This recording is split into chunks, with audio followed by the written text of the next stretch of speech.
what is your hatred for John Cena? Yo, when Hulk Hogan takes a rock bottom better than you, there's a problem.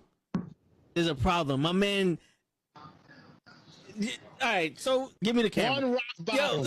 Yo, no, it's more than that. Show, give me the camera. I got the fucking camera. Kenny, I'm gonna have to do it for you. I'm gonna give you the whole spiel. He came out as a prototype. Whatever. You know, he slaps Kurt Angle. Ruthless aggression. I'm not into that. Whatever. He comes out as a rapper. I'm like, okay, all right, I can dig it. You know, he's from Boston, so that's a strike. You know, us New Yorkers, we don't fuck with Boston too much, but you know what? I'll look over that. He's doing his thing. Something original. Some I could, you know, there's something different. It's entertaining. Comes around, and my man has a choice between The Big Show, Kane, or Shawn Michaels. And he gives the most pussiest promo I've ever heard in my life. I will never forgive this. And he's on some, well, you know, I don't want to fight The Big Show because, you know, he's a huge guy. And, you know, you got the Big Red Machine who wants to fight him. And Shawn Michaels is a legend. Fuck that, bro. You already beat all these motherfuckers already. Her return on SmackDown. Okay. So I definitely read some rumors about that. Because for whatever reason, and I don't know Cody's reason, you turn around and go back, and people are gonna be, you destroyed thrones, and you go back? We have been doing this shit for ages, and he still doesn't know how to take it right. Trust me. That's it. Just, I got you. My man, he collapsed with the kick. That's what I'm saying. That's the way he didn't collapse during the sun. It was the kick. And he's not even in his fucking chair when he gets in this fucking thing. He's not even in his fucking chair. Yeah, but he goes. Oh! There he goes. Both matches without the wrestlers were in the table. And on that note, everyone, it's your friendly neighborhood. I stay loose, I stay hype. I stay loose, I stay hype. I stay loose, I stay hype. I could do this all night, cause I do what I like. Yeah, I do what I like. Yeah, I do what I like. Sipping goose, sip is right. And I go with the flow. Yeah, I go with the flow. Yeah, I go with the flow. Cause I know I'm the show. In the zone, here I go. In the zone, here I go. In the zone, here I go. Yeah, they know I'm a pro.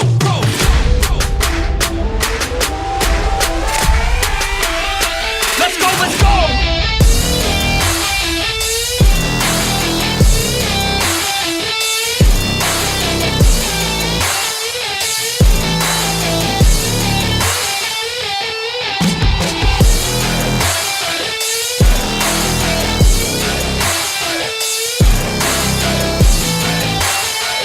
Yeah!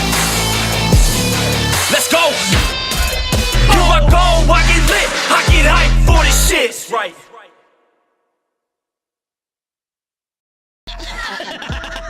Word. He be like, I got a left elbow and a right elbow. I can break your face with an any elbow. Make sure that you get elbowed in your elbow with an elbow. Got the arm ball, get the phone ball, get around with the bomb with the bomb ball. Daddy's gonna take you to Jersey Shore. Yo, what's going on, everybody? It is Thursday night, and you know what that means. It is Wrestling with Knuckleheads, and as always, it's your boy, Toe Tags, in the building. And as you know, Gigi will be here. Show might be here. Lay, he's handling some business. Lay, as always, shout out to you, brother. When you come back, it's going to be even better than ever. You feel me? But yeah, man, tonight we are going to discuss who should take the title from Roman Reigns. Right now, they have it billed as the undisputed WWE Universal Championship. So they have it built as one title, two belts, one title. I don't mind that. You know, I remember when Kurt Angle was the Euro Continental Champion, where he was the Intercontinental and the European Champion. I don't mind that. You hold two titles, mix the belts together. If he defends both of them against one person, I don't mind that. You know what I'm saying? What I do mind is protecting what you have going on here. We know Triple H is now the head of creative, and so far what he's been doing is interesting. You know what I'm saying? So far what he's doing is interesting. Not gonna lie, it's a lot more intriguing. The shows are getting better progressively, and I like where things are going. But you have to keep in mind the WWE before Triple H did one thing right, and that was making Roman Reigns where he is now. The bloodline, the head of the table, the high chief, all of that. Him with Paul Heyman, the wise man, all of that was the best stuff they did in years. And it's a tribute to Roman Reigns, him being a bad guy, him being a heel, as they like to call it in the industry. And I think that was the best thing they done. And it's a tribute to him. It's a tribute to him because he pulled it off. And he made everyone change their mind about how they felt about Roman Reigns. What's going on, Bryce? Yeah, it made everybody change their minds on how everybody looked at Roman Reigns. Now, I know Lay, he started liking Roman Reigns when he was in Pensacola, Florida, and they started booing him. That's his hometown. And Lay's like, well, how you going to boo him at his own town? What's going on, pimp? And then Lay started, against the establishment type shit. He started like Roman Reigns then. I've always hated the way they handled Roman Reigns, and they felt like, they were pushing him down his throat. I was begging for a change in his character, change in his look, and they did it, and they knocked it out of the fucking park. So I'm hoping that when they do decide to take the titles off of him, they do it gracefully. And tonight, that's what we're going to be talking about. We're going to be talking about, when is it time? You haven't seen Lay. What happened to Lay? Lay's handling some business. He's gonna be back shortly. You know what I'm saying? He's handling some business. He's doing some things. He got a new job and all that stuff. If that's for him to talk about when he comes back, he decides to talk about it. We'll give him the tape. We'll give him the floor, and we'll let him fill you guys in where he's at. He's doing good though. He's not sick or anything like that. He's doing good.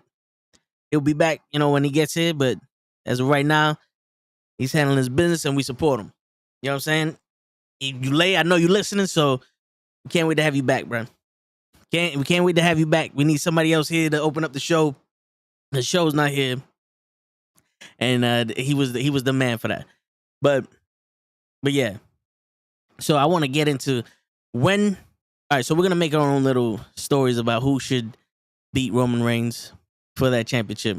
We're also gonna talk about when they should beat him, and maybe how they should beat him. You know what I'm saying? Like, maybe build somebody up. Maybe we get somebody coming back. Maybe we get somebody from left field. Maybe we get somebody from AEW. I don't know. I don't know how everybody's going to think about it, but let's see how that goes. Bryce is writing a novel in the chat. I don't know what he's talking about, but my man, he wrote a book. It's about to be released on Amazon for $5.99. Give me a second. Let me see what he says. What he said real quick. I can't believe Vince retired.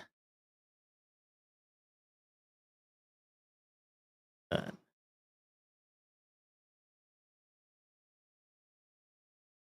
think Roman Reigns should challenge Roman. Drew McIntyre should challenge Roman. Well, he's challenging him at Clash of the Champions. Or Clash of the Castle. My bad. Clash of the Castle, he's challenging him. You want him to challenge him for one title. He's challenging him for both. So, as of right now, it's still defended as once. Just the WWE champion, let Roman Reigns lose that. So you want him to lose one title and defend it against The Rock at WrestleMania? I mean, that's that's what people are saying, but I don't think that's right. I don't think Drew McIntyre is where it needs to be right now. People on Twitch, host up, show. Yo, appreciate you, Ken. Appreciate you, man. I thought he got married, forgot about us. Not yet. Not yet, but he will one day. He will forget about us one day because he's doing big and better things, my man. I'm pretty sure he's in a suit. He doesn't tell us a lot of stuff. He's, he'll tell us when we get us, when we're ready to hear it. You know what I'm saying? But he might be training to wrestle. You never know. I'm hearing rumors that he might be in the Royal Rumble. He's gonna take Cody Rhodes' spot because Cody Rhodes plans on breaking his other pec right, towards Hell in a Cell. So that way, I mean, not Hell in a Cell, Armageddon, so he could wrestle Seth Rollins again and beat him with a broken freaking pec. Left field, Karrion Kross. You want Karrion Kross to beat Roman Reigns? Okay. Welcome on in, people. Let's share the stream and get more people here. We have a fight. Yo, we do. And yo, big up to Kenny. Big up to Kenny for getting the chat going. You know what I'm saying? We got this shit going live. Pimp's over here acknowledging you. Let's see. Clash of the Castle. White Castle, I forgot the name. Yeah, man. You know, I hear Clash and I'm thinking of the champions. Clash of the Champions. That's what I'm thinking. And then everything else, I know it's in Ireland or wherever it's at, but I'm thinking of like Castle in the Sand. You know, the blood in the sand match that they had. Like, that's kind of how I want it, because I don't want Roman Reigns to lose both titles because it just makes him look weak. Well, hey, listen, man. Him losing one title makes him look weak. 5 people in the chat. Let's hit 10 people in the stream. That's right. Let's get the. I'm not talking until we get 1,500 people in the chat. I'm fucking with y'all. What's going on, Johnny? How you doing, bro? You know, I've seen that shit before. People will be in the middle of this show and they see all the people in the chat like, yo, how come we got X amount of people and we don't have X amount of likes? I'm not. This show ain't going on until you get the likes up. And yo, and that's one way to do it. And I understand that, but I'm not treating y'all like y'all lesser beings. You know what I'm saying? I don't look at the chat and think of y'all as you know, excuse my French, but you know we don't get sensitive. I don't look at the chat and see y'all as a bunch of, you know what I'm saying? As a bunch of bitches. That's what I did for, just in case if anybody couldn't put two together. But that's what I'm saying. You know, we get it where we get it. But we at 7. Well, I'm looking at 7 on my screen. So let's see what happens. If you're out there in Twitch world or Facebook or on Twitter or on YouTube or on Pornhub or One Night Stand a lot or whatever you want, that's where it's at. Can't wait for Skyforce versus Belair, Asuka, and Bliss. Yo, there's gonna be a Clash at the Castle also.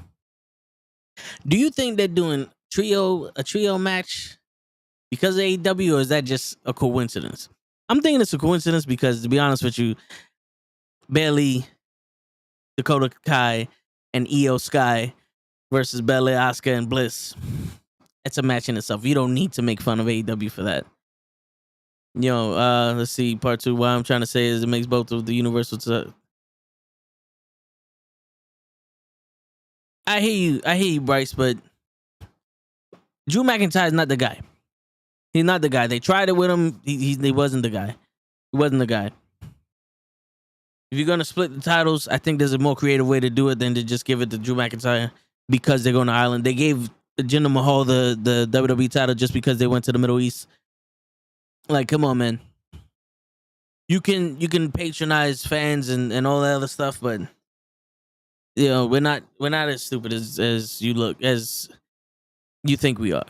You know, and I get it. You want to see your home guy win and all that other stuff, but he's gonna probably have to lose it to Roman Reigns quick. Because it didn't work with him. And if Roman Reigns wants to be the alpha male, the head of the table, the chief, what's gonna happen? Drew McIntyre's gonna win the title, right? And then he's gonna go, well, I beat you for the WWE title. Now I want the Universal title. Because I beat you once, I can beat you again. You know, and it's like it's a bad accent and it's a bad look. You know? And that's what it is. Kenny's on Facebook. He's on YouTube. He's on Instagram. He's on Twitch. He's got us streaming on TikTok. He got me on mute though, so people can't hear me because because you know I curse a lot, and TikTok only allows the little white girls to do their thing there. All right. The quickest way to get all of them out on the card. Yeah, it's 3-on-3. Yeah, I can see that. Bray Wyatt, the guy to take the belt off Roman. Okay, Johnny. Okay. That's assuming they got him back, which is a good assumption because, you know, Vince McMahon's gone. And, you know, Triple H, he knows a good thing when he sees it. And that's something that we can, you know, agree on. He's not a stupid man. He done stupid things, but he's not a stupid man. And if anybody wants to know what we're talking about, I'm talking about the way he did that WrestleMania match with Booker T, and you know, burying other people. But yo, listen, you got to do what you got to do to get what you got to get in the company, right? But yeah, man, Bray Wyatt, how would you do it? Because we're assuming, and I'm gonna say it now, we're assuming that this year The Rock is off the table for WrestleMania, right? And if you're gonna put The Rock at a WrestleMania, a inkling, a tease of Rock being a WrestleMania, then by Survivor Series you're gonna have to start mentioning him. You're gonna have to start drawing him in. They're gonna have to be someone name dropping, or The Rock's gonna have to be involved somehow by Survivor Series. Survivor Series is one of the top 4.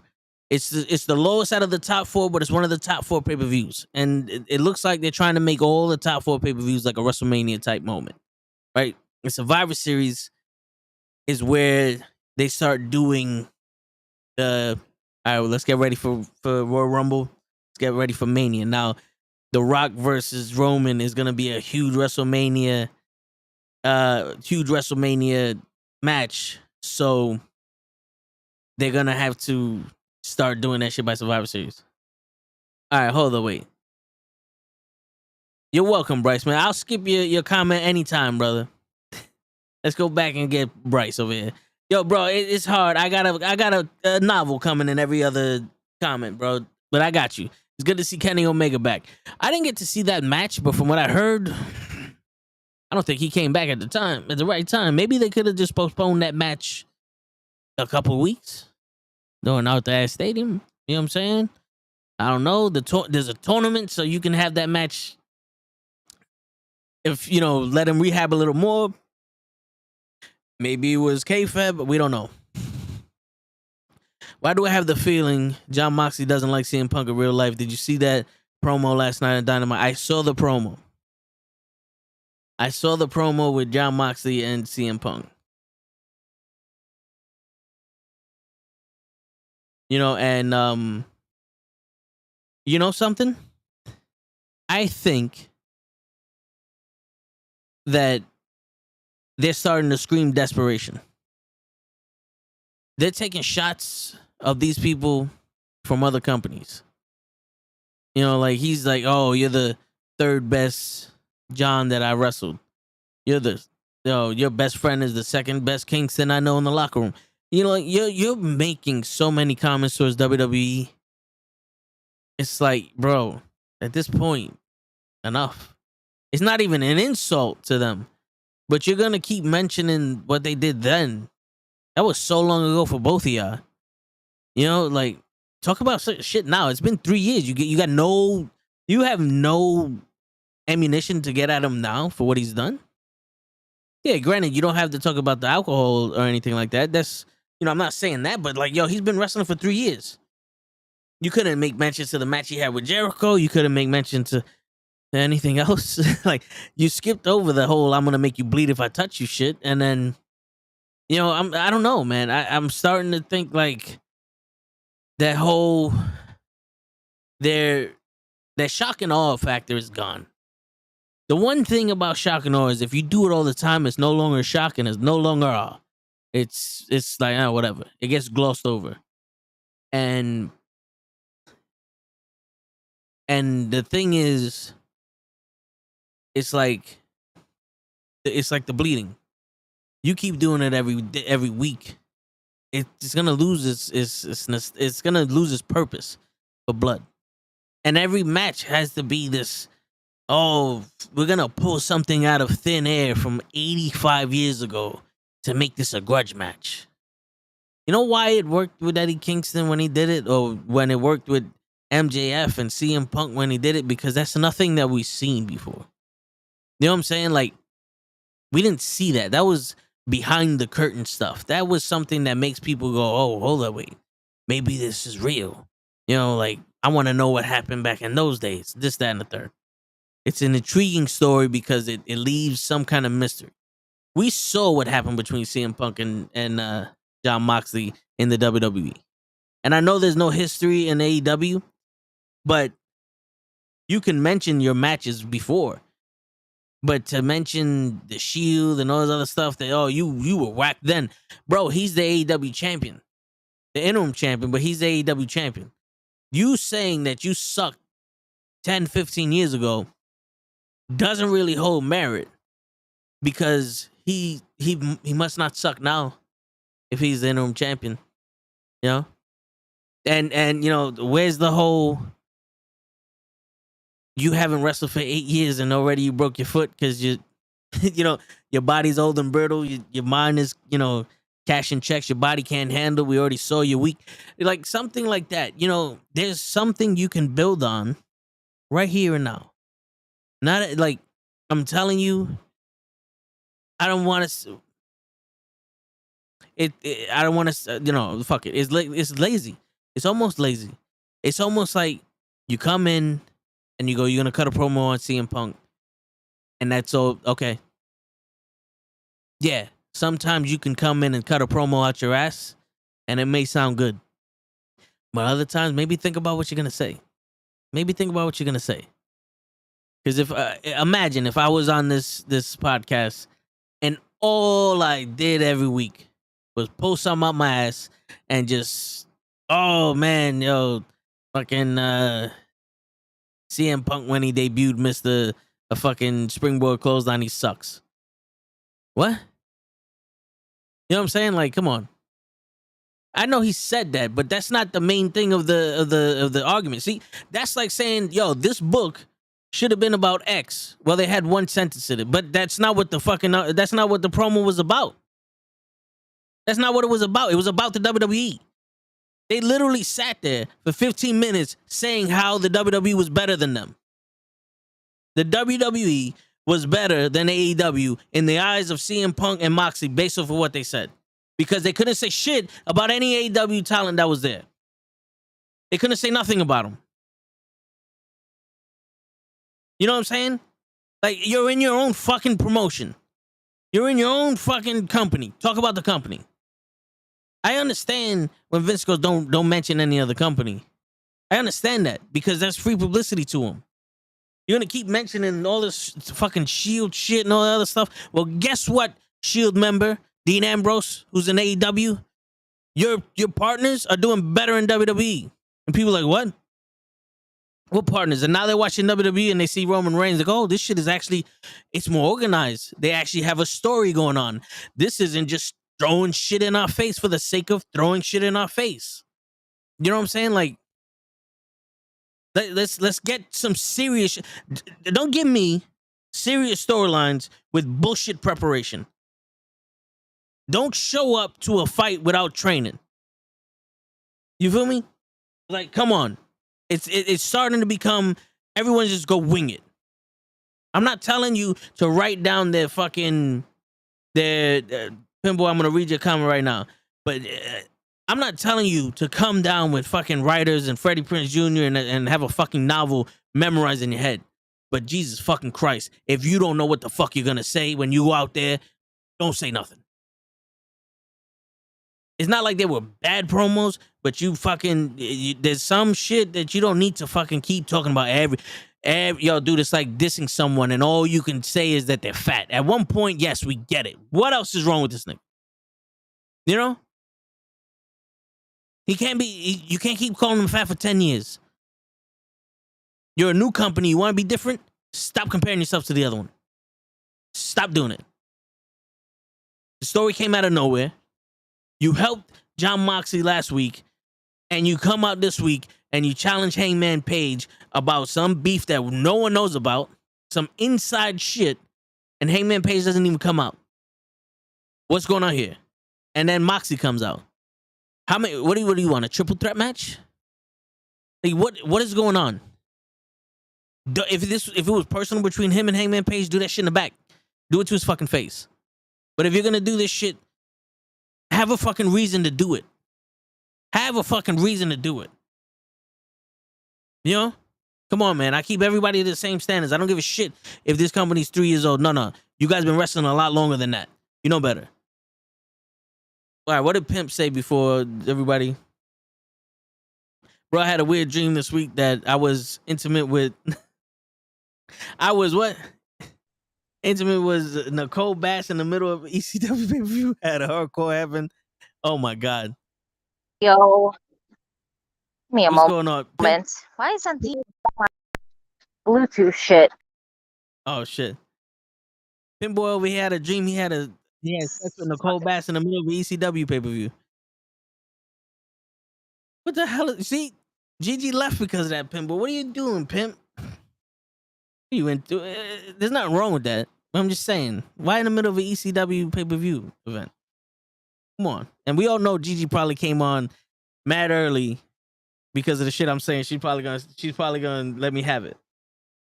Let's see if this works. Can you see me? Uh-oh. Settings. Hold on. Oh, She's looking like layout here. Yo, Nick goes to fucking bus. I'm done. I'm pissed. I have to take off my headphones. I'm trying to hear shit with my headphones on. I can't hear shit. What's going on, Gigi? What up? Is that my wait? Oh, that's me. I didn't realize I was still playing music. I had my Spotify. Oh. All right, Spotify. Well, we don't hear it, so you don't hear it? No, we don't hear the music, so you good. Oh, thank God! I had Jimi Hendrix playing. You had Jimi Hendrix playing? I'm trying to pause my music. I have my headphones in my hand. You know what? All right. Shit. I mean, if you guys don't see it, let me know. I don't want to say if I'm bugging, because I don't think I'm bugging. Everybody has their own personal preference. But if you guys don't see it, let me go. You let me know what you thought of the promo. Y'all still it's okay what they said? You know, I don't listen. It was good. It was the shock and awe purpose, and I was saying oh shit, it was cool to hear. But when you think about it and you hear it again, it's like, wait a minute. You know? At what point do we stop this? You know? I'm just saying this. It's if you're a dance club, if you're a dance team and you do a dance battle and every week you do the same dance, you're gonna be like, at what point are you gonna pull out another dance? You know, when you gonna change one move up at least? You know, do a little, the worm twistle. I think they were trying way too hard. Yeah. That's the feeling I got too the second time around. The first time, you're just listening, you're not really catching stuff, but the second time, yeah. I can see that. I can definitely see that. The Jungle Boy shit with Christian, it's another one. Yeah, AEW is trying way too. They're trying to compensate for the lack of story or the lack of time to build a story. Because if you notice, all of these stories come by so fucking fast. All right, Gigi. How you doing? All right, there you go. I'm here. I ain't got my headphones on. They're put away. I'm walking up a hill. This is what we do live. That's it. She's doing CrossFit for y'all. Got better lighting now. Yeah. Have Max Dupree call me. Your word. I do all types of look. Now I'm in the dark zone. Shadows, baby. There you I'm go. Working this. That's the working dark. This as I'm losing my breath going up a hill. That's that Dark Nova look. Fuck. It's dark. Look, Gigi Oscuro is here. And I am Ray Phoenix as I come into the light. That's amazing. It. She's about to win the trio title herself.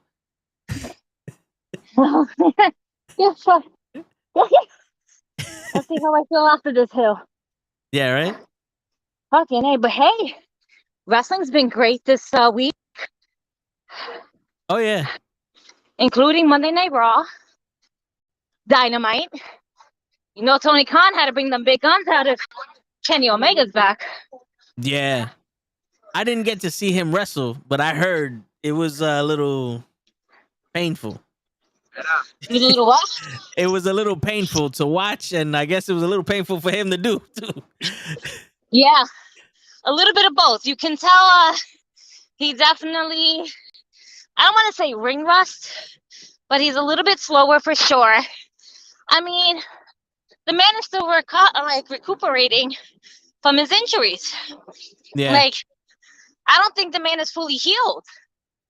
No, he said that he does rehab like up to 4 times a day.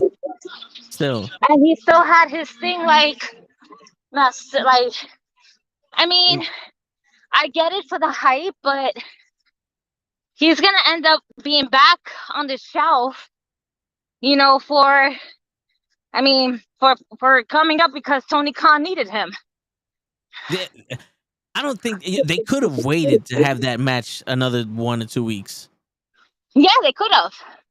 But the thing is that Tony Khan, I think, feels might feel threatened in a way with all the things that Triple H has been doing as of lately. You know, spooked him a bit. I hear you, but see, that's the sound of inexperience.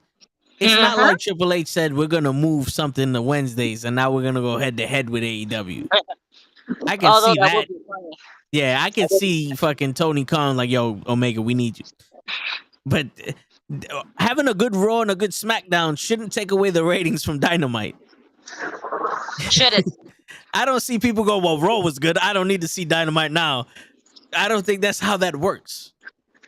You know, I only watch Dynamite because Raw sucked. Like, wait, what? That doesn't make no sense. And now that Raw's not sucking anymore, not for nothing, it has been pretty well done within the last few weeks. This is true.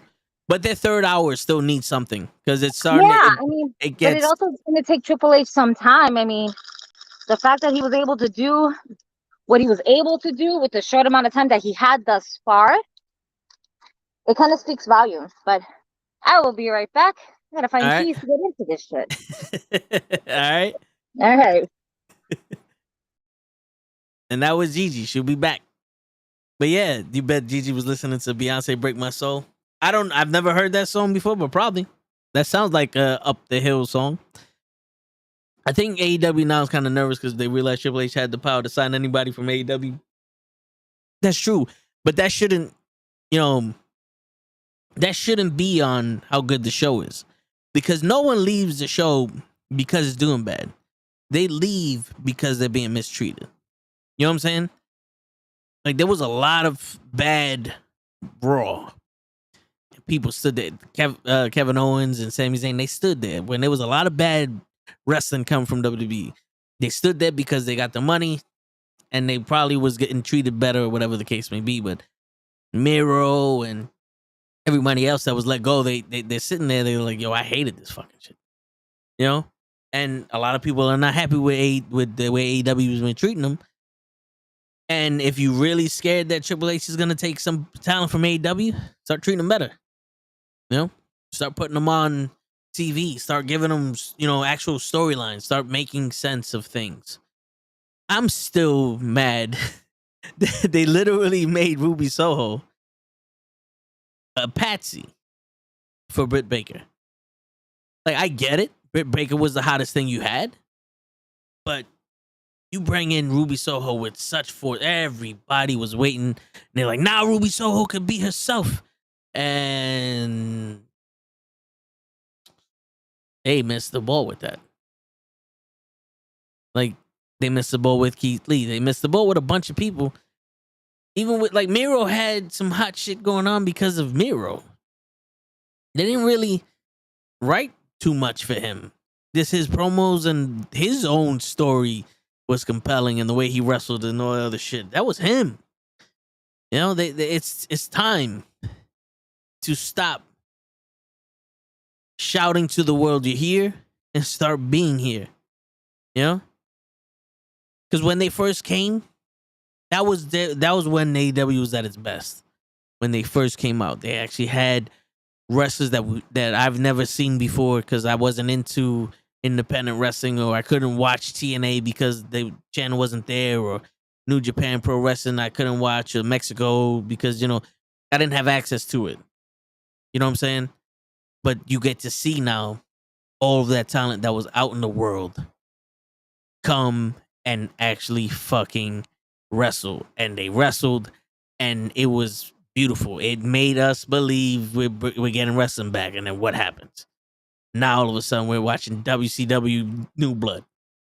What's going on here? What up? So do you think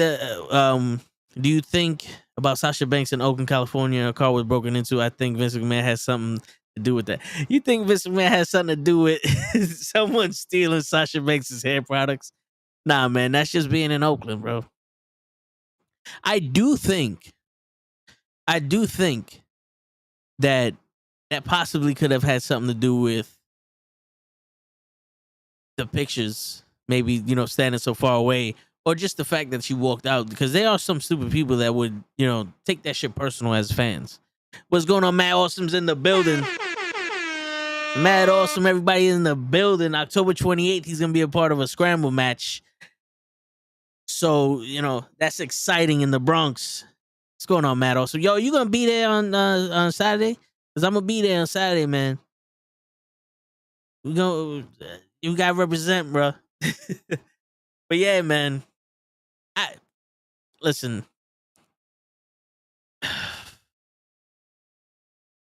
It's weird because back in the day, people stole shit because they were broke. I don't know why they're doing it now.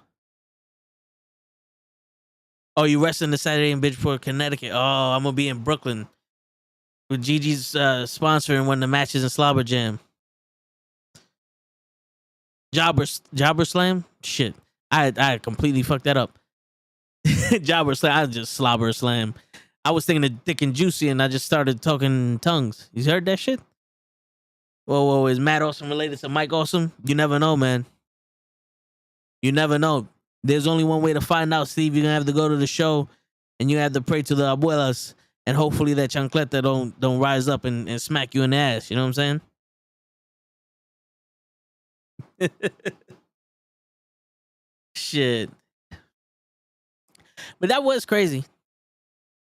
Sasha Banks' car got broken into right after she was on the purple carpet for She-Hulk. Let's see. I'm not gonna be at Jabba Slam, my bad, bro. But enjoy. Battle Club puts on bang. Yo, this is gonna be my first independent show, man. Gigi hooked us up. She's promoting a match on Jabba Slam, Thick and Juicy versus another tag team that she'll probably let us know. This is this Saturday, but yeah, man. Pete was telling me about you being at the match October 28th. I'll try to make it out there. Definitely try to make it out there, bro. We gotta have the chancletas ready, man. We gotta have the chancletas ready. You know how we do. We gotta represent and shit.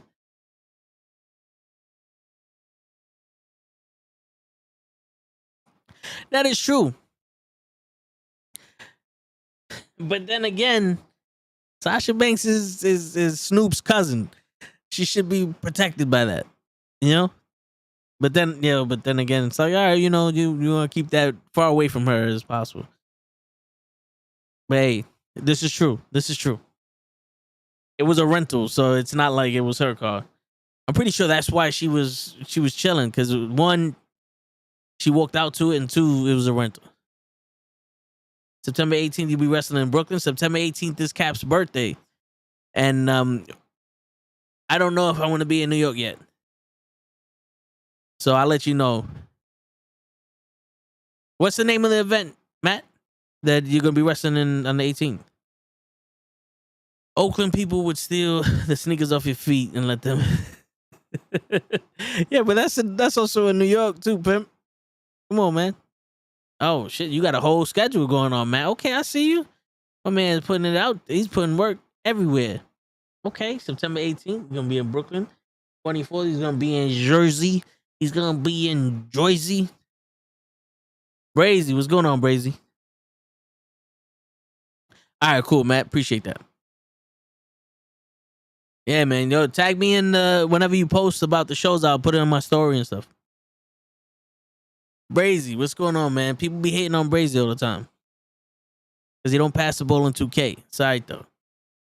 So where were we at? we were at the promos, but then we got to the point where it's like, okay, they made me feel. I know a lot of people saw AEW and was like, this is what I can get behind. This is wrestling again. This gives you that nostalgic feeling when you was growing up, and then they turned into WCW New Blood. I don't know if any of y'all remember WCW New Blood. That was when Vince Russo was running the joint, and that was also when they changed the storyline every second. You know, everybody was miserable being there. I remember Bobby the Brain Heenan wanted to leave.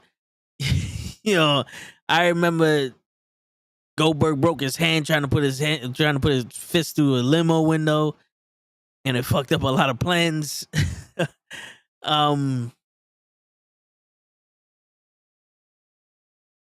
I enjoyed last night. It was the Dynamite show. I didn't get to fully see it, but I saw the promo. And I heard about Kenny Omega. And bro, I don't know about y'all, but I'm gonna refer to Kenny Omega like steak or like food. Don't give me it early when it's not fully cooked. I'll wait the extra time for it to be fully cooked or cooked properly. You know what I'm saying? Like Kenny Omega, I heard he said that he's still doing rehab 4 or 5 times a day. He's gonna try, his best. He's gonna try his best to heal up and all that other stuff and get back onto the level of these guys and to give them time and all that stuff. But yo, bro, that trios title, I think it would have been better if they would have been like, yo, we need a third partner. We can't find them, and yo, the Young Bucks aren't in the tournament. You know what I'm saying?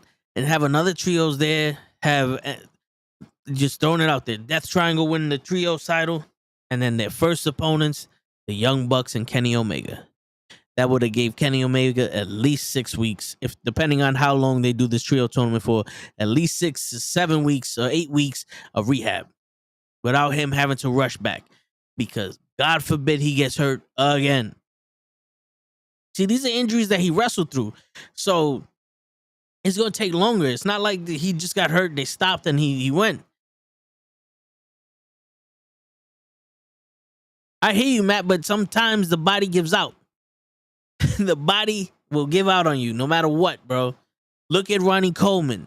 Battle tested. My man was Mr. Olympia, record-breaking time. He walks with a fucking cane now and the walker and shit. He looks like a very jacked, old, beat-up man. You know what I'm saying? Like, the body gives out, bro. It can't keep taking a licking and keep on kicking. And the older he's getting, you know what I'm saying? Kota Ibushi would have been awesome. But yo, I think you just don't put him in the tournament. Everyone wanted Omega and the Young Bucks to win the tournament. Why not just leave him out of it and let him challenge first? You need someone to challenge, and it would have been Kenny Omega is back and they're going after the titles, blah blah blah blah blah. You know, I don't want him hurt. I saw King Omega last night. He doesn't look ready to be back. Yeah. He had the shoulder brace, the shirt. I don't know, unless he's covering like a massive tattoo that he don't want nobody to see yet. What's going on, Side Note Suplex? Omega just got to shake off that ring rust. Let's hope that's all it is, but as a talent as he is, there shouldn't be much ring rust. He was out, a couple months? It shouldn't be, I just hope that it's kayfabe. Maybe it's kayfabe. With the whole Papa H thing, he pulled the plug. Papa who? You talking about Triple H? With Triple H coming and taking control over the creative in WWE, Tony Khan pulled the plug to have Omega come back early. They're not going head to head on anything. You know what I'm saying? If they were going head to head, I understand that. But they're not. People will still watch Dynamite if Omega's not there. CM Punk just came back. You know what I'm saying? Like, I can understand if CM Punk, he said he shattered his foot and he wasn't ready to fight for a long time, and now he's back 2 weeks after or 3 weeks after. Maybe he was scared of that, but bro, You have time. You're not. You're like the fate of AEW isn't impinging on the fucking All Out. Or was it? Is it All Out? All Out being successful. You know? I'm gonna watch that Tomatonga Okada match. I heard it was fire. Where was that at? That was in Japan. How you watch that shit, Matt? Let me know, man. I want to see some good wrestling also. But yeah, I think this is when you start thinking you're too big for your bridges. The G1. Okay, all right. I'll look that up. I think I don't want to say that AEW is a bad company. All right, cool. It's not like they're a bad company. It's not like they're the lesser company or whatever. But you're supposed to be different. You're a different company. You're the other brand. You're the other brand. You're the alternative to this. And a lot of people like you better. Stop fucking it up. I feel like Will Smith from Hitch, where I go, you already got her to say yes to go on a date. Now it's your job not to fuck it up. So you already got her investment in this company.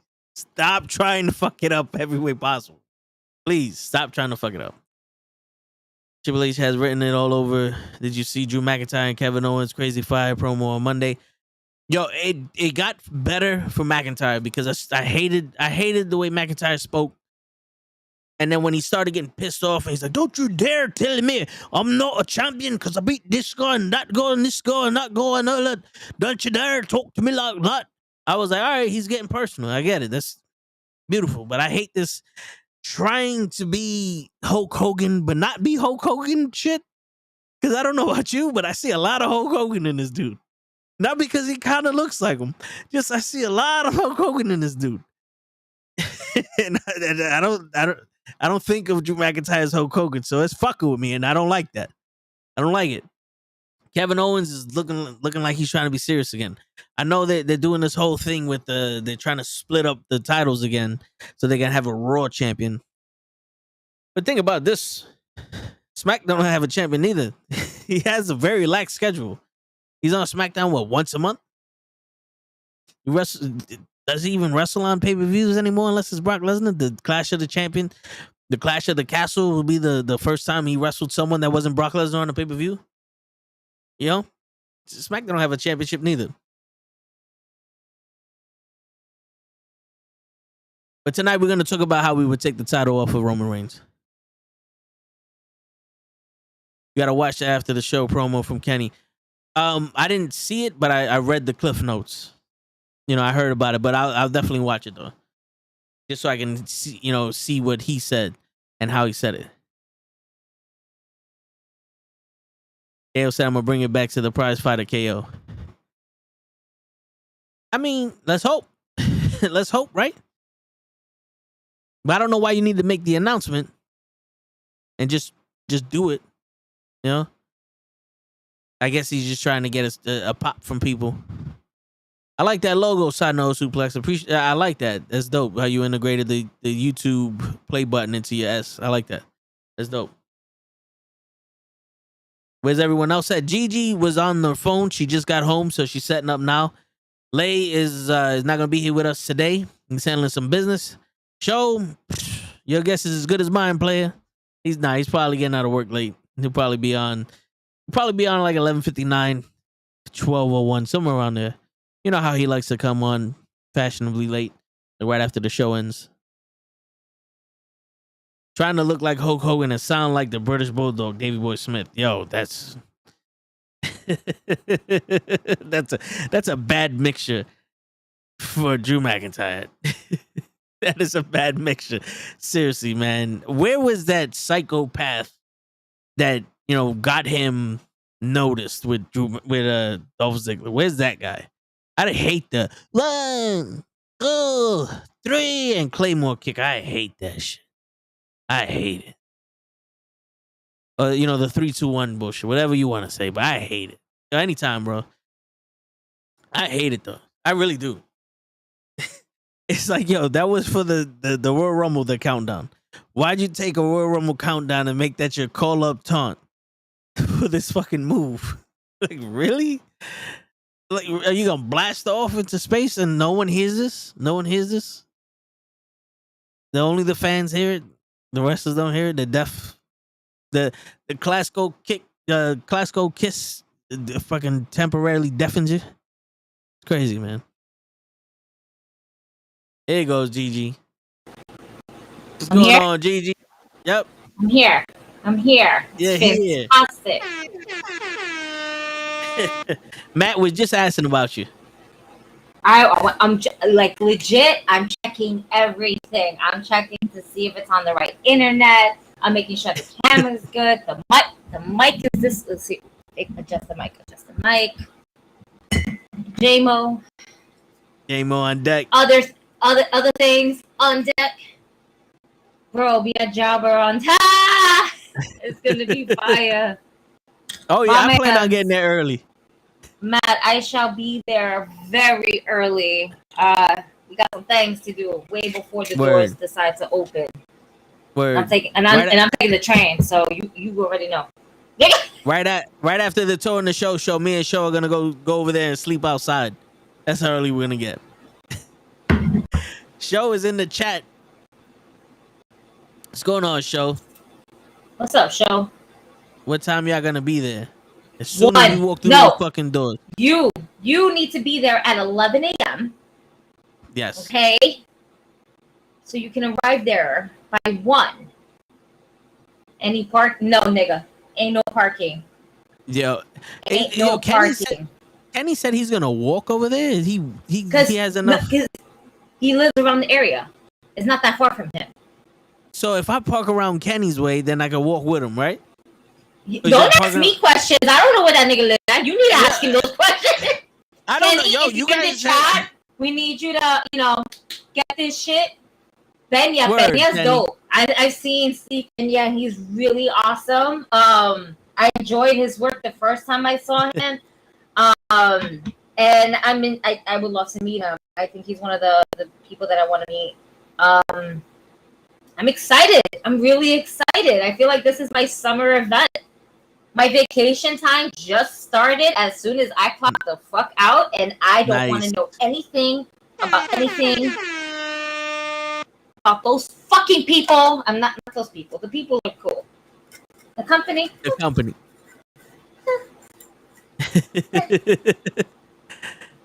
Yeah. Anyway, let's talk about things that's cool, like wrestling. Yeah. Steve said, "I love Sting, but please somebody get him out of the wrestling ring before he actually hurts himself. As long as he don't wrestle Seth Rollins, he's safe." Yeah, I think Sting is okay. He's not that stiff in the ring. He is a little stiff, but right now we're building the icon Sting, which is pretty much all the Stings combined together in one. So he's like a super fucking. He's level 99. He's level 99 right now in your video game. All right, over 1,000. That's it. My man gets hit with the steel chair and he does not budge. In fact, he just turns around and he's like, ah! But the second or third one, definitely he felt that. When he can eat those back to back to back, then we know the level went up. But Steve Benya is gonna be really dope to see. Main event versus Thick and Juicy. Let's go. Janai Kai is gonna be there as well. I'm doing a lot of things. I'm multitasking and I'm trying to do the best as I can, folks. I was promoting my dick. Word. I was promoting. Oh wait. Go suck a dick, suck a motherfucking dick. Suck a dick, suck a huge or small dick. I was trying to promote I keep calling it Slobber Jam. For some reason, I'm Slobber Jam. No, this is what you're doing. You're taking SummerSlam and you're taking Hot 97's fucking Summer Jam. All right, we got Summer Jam, Summer Slam. There's a Damn It Slam in there. Yeah. Slamming up, it's fucking Jobber Slam 2. Jobber. That's right. Check for the Jobber Tier podcast. All right, slam. As in body slam. Body slam. Yeah, you know, I'm It's gonna be thinking a about lot seeing of body slams this Saturday, August 20th. Definitely check my stories. Check at Battle Club Pro. Check Jobber Tears podcast. The call up. Kenny has it. We're all fucking promoting it. All right, you guys. That's right. If you're not there, then you got to be at another wrestling event. That's it. That's it. If you're not, and if you're not, then you're lame, or you're just not part of New York. Then we can understand. But still, it's the last bit of summer that we're gonna get, and it's gonna be a hot one, folks. It's gonna be hot. Yeah. It's gonna be hot. I'm thinking about that thick and juicy over here, so that's why I'm like slobber jam and you know. We getting excited, man. I see that. We gotta calm ourselves down. Remember, we're gonna be around company. And I'm definitely talking about you.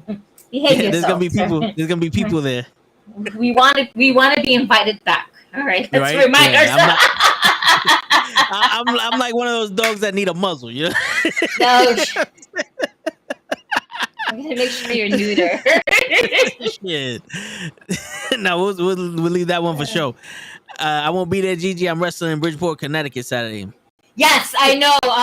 Matt Awesome got his own thing going on as well.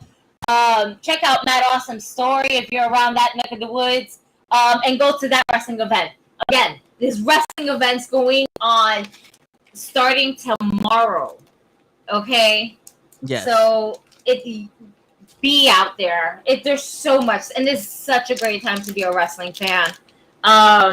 Independent wrestling, promoted wrestling like AEW and WWE. It's really just an exciting time to be a wrestling fan. And things do not always are perfect. Nothing's always perfect. Nothing's perfect at all. But it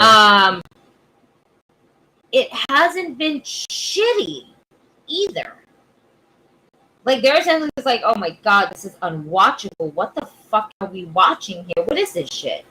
What is this? Oh, great, it's another commercial. Now we just say, fuck. Now we're just complaining about the fact that we have way too many commercials and we gotta cut that shit down. Oh yeah. I think we're great on the talent right now. Can we just work on the commercials? Let's not have so many commercials. For real. Cut that shit down just a little bit. Just cut down just a tad bit. Obviously we know it's gonna be a lot of commercials, but fuck. Not after every move there should be a commercial. Yo. I'm pretty sure in the future they're gonna be like, that body slam was brought to you by Snickers. You're not you when you're hungry. That suplex was brought to you by AutoZone. Get in the zone. AutoZone. It's like, damn. The top rope is being brought to you by Ace is the place where you get the hardware, folks. I'm so I don't think Corey Graves. Yeah, Corey Graves ain't gonna know all these fucking bullet points. There's only so much that the man can do. All right, let's leave him alone. Yeah, Shit. For real. Can we take this down? Oh, we can. No, I don't want calendar. Okay. They gotta pay the bills. I hear you. But you know what it is? They're not paying the bills. They're paying off the ladies of Vince McMahon's from fucking. Apparently. Sheesh. That man ran up the bill like crazy. Word. Yo, he did. I'm not even gonna lie, he did. Man, I still feel like because of Vince McMahon, no, because of Stephanie McMahon going on LOA, that's what started all of this. Yeah. I can't even say, oh, it started with Triple H, because that was just health problems that nobody even saw coming. Unless he got poisoned. That's some wild other shit. But that's another theory. That's a fantasy novel theory. I don't think we would have believed that because of all the times they try to kill him off in WWE. I think that's why they didn't do it. Oh, shit. It's like, shit, man. How many times you gonna try to kill this man in the WWE? And then he's actually dead, and they're like, is this real? Why is the news saying this? What's going on, Arcade? That's how you know That's how you know when wrestling is real. Damn it. That's how you guys know. And then you have to, and then the non-wrestling fans. But isn't wrestling fake? People die for this. Yes. So what do you think? You know, you're like a hardcore wrestling fan when your mom called you up and goes, "How are you feeling?" I'm doing all right. Why? What happened? I just heard one of the wrestlers die. Eddie somebody. Who? Eddie Guerrero? That's his name. Yeah. It was like, that's his name. I was like, he died. Hold up. And I turned on the news like, oh shit, he died. Yeah, it's like I remember my mom called me up from work. It's like, yo, how you feeling? Eddie Guerrero just died. Wait, what? And that was some crazy shit. People in my school thought I took off because Eddie Guerrero died. I was like, nah, I just took off because it was Tuesday. But it was fucked up to hear though. Damn. Nigga said you took off because you heard Eddie died, right? I said, wow. Yo, shit. That was crazy. I would like to ask Matt Austin a question. If you wrestled in the 80s, could you see yourself wrestling in the territories days? I think Matt Austin would have thrived in the territory. Territory, fuck, in those days, all right? Stop asking questions, Steve, when I'm messing up the words. You know better. Don't come on my show making me trip about fucking words. It's fucking Thursday night. You know what that means. Don't make me have to kick you off the show because I can't read. Hold on, you're muted, Gigi. You're muted. You're muted. My fault. Now I understand why you just kept talking. Territory. Territory. Shit. You're gonna come up on my show, give me fucking big ass words. Hold it down, nigga. Damn. I'm trying. Don't be giving me these big ass words on a Thursday night when we talking about wrestling. Territory is a big fucking word. It is when I can't pronounce it because I'm tongue twisted. Terry, like Terry Reynolds. Tory. Like Tori Wilson. Oh my God. Terry, hello. Yeah, but the same reason why I keep saying Slobber Jam, if I'm thinking of Terry Reynolds and Tori Wilson, I ain't thinking properly, all right? I'm thinking about Thick and Juicy. Bitch, you wasn't even fucking thinking about them until I said something. This is true. Don't make that an excuse. But now it's worse. Now it's worse. Steve here, not the Steve IT guy. So you're okay in my book, all right? Yeah. Steve wants to know if you're still in the chat.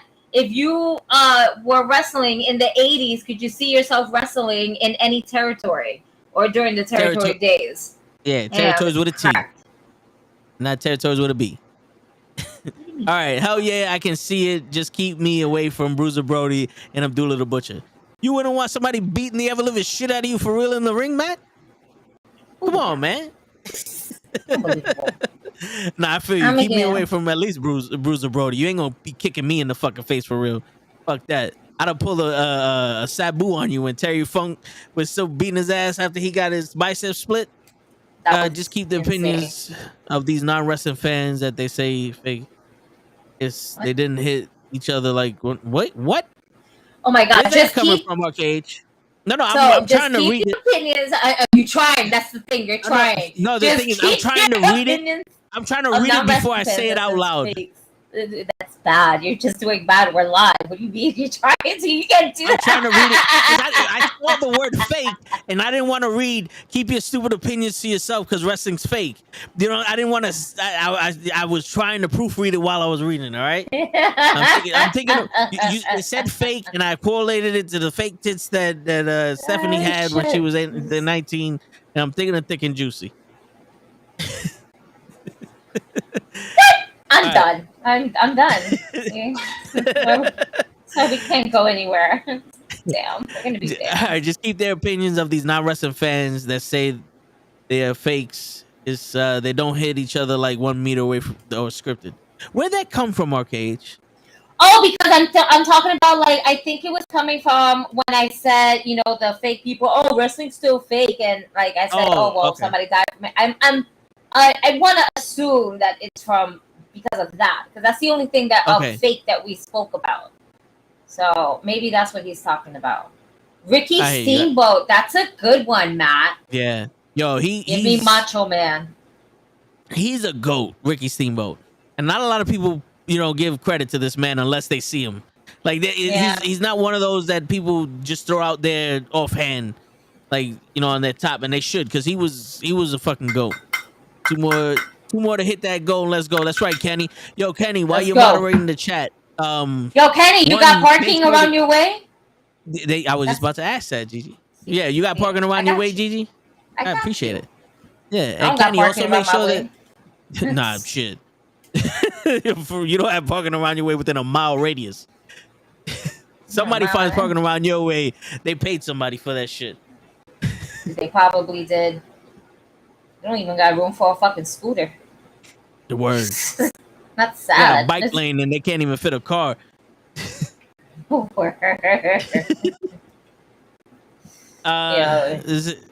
Give me Macho Man and let me pull Hulk Hogan's last remaining hairs out. Hey, yo, that might make him look younger.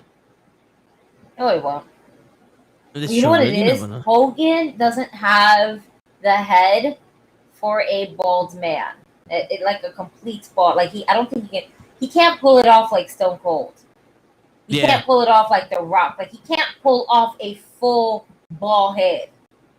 Yeah, he can't. But yo, he rocks the shit out of those bandanas though. And the mustache. Yeah, for real, yeah. He got that fucking Yosemite Sam mustache going. If you park by me, you would have to walk 3 miles to the event. Bro, I don't mind that. Show's gonna have a problem with that, but I don't mind that. We're just gonna need to leave like an hour before. Man said 3 miles to the event. It's probably like 2 miles, 2.97 miles. Is that how miles work? You're the one with the fucking car, and you're asking about miles. Yeah, I mean, I look at the miles per hour, not the miles per distance.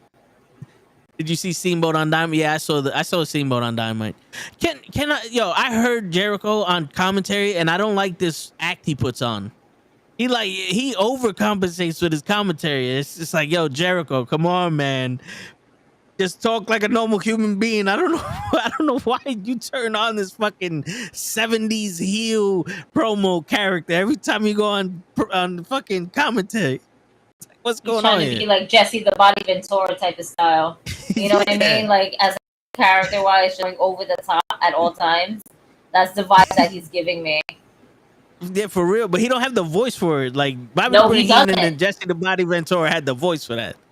I never said he had the voice for it. I never said any of that. I'm just saying he's giving me that vibe where he's as a character going over the top. No, yeah, for real, it is. It's just too much. I don't know what's going on with that. I don't know. I feel like Jericho's getting stale. I think he needs to go away for a little while, but he can't go away because everybody else is away. This is true, yeah.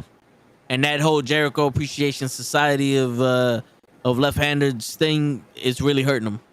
It's helping Garcia, but I think Garcia's pulling away from that shit and just having regular fucking matches the way he's supposed to, and that's what's making him more popular. But it's not helping Jericho. It made him worse.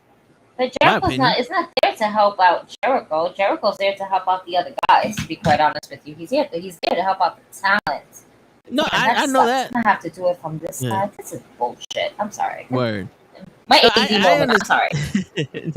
I understand that, but I'm just saying it made him look like he dropped down a few pegs from being the GOAT to like, all right, bro, you're doing this too long. Don't pull a Ric Flair on us.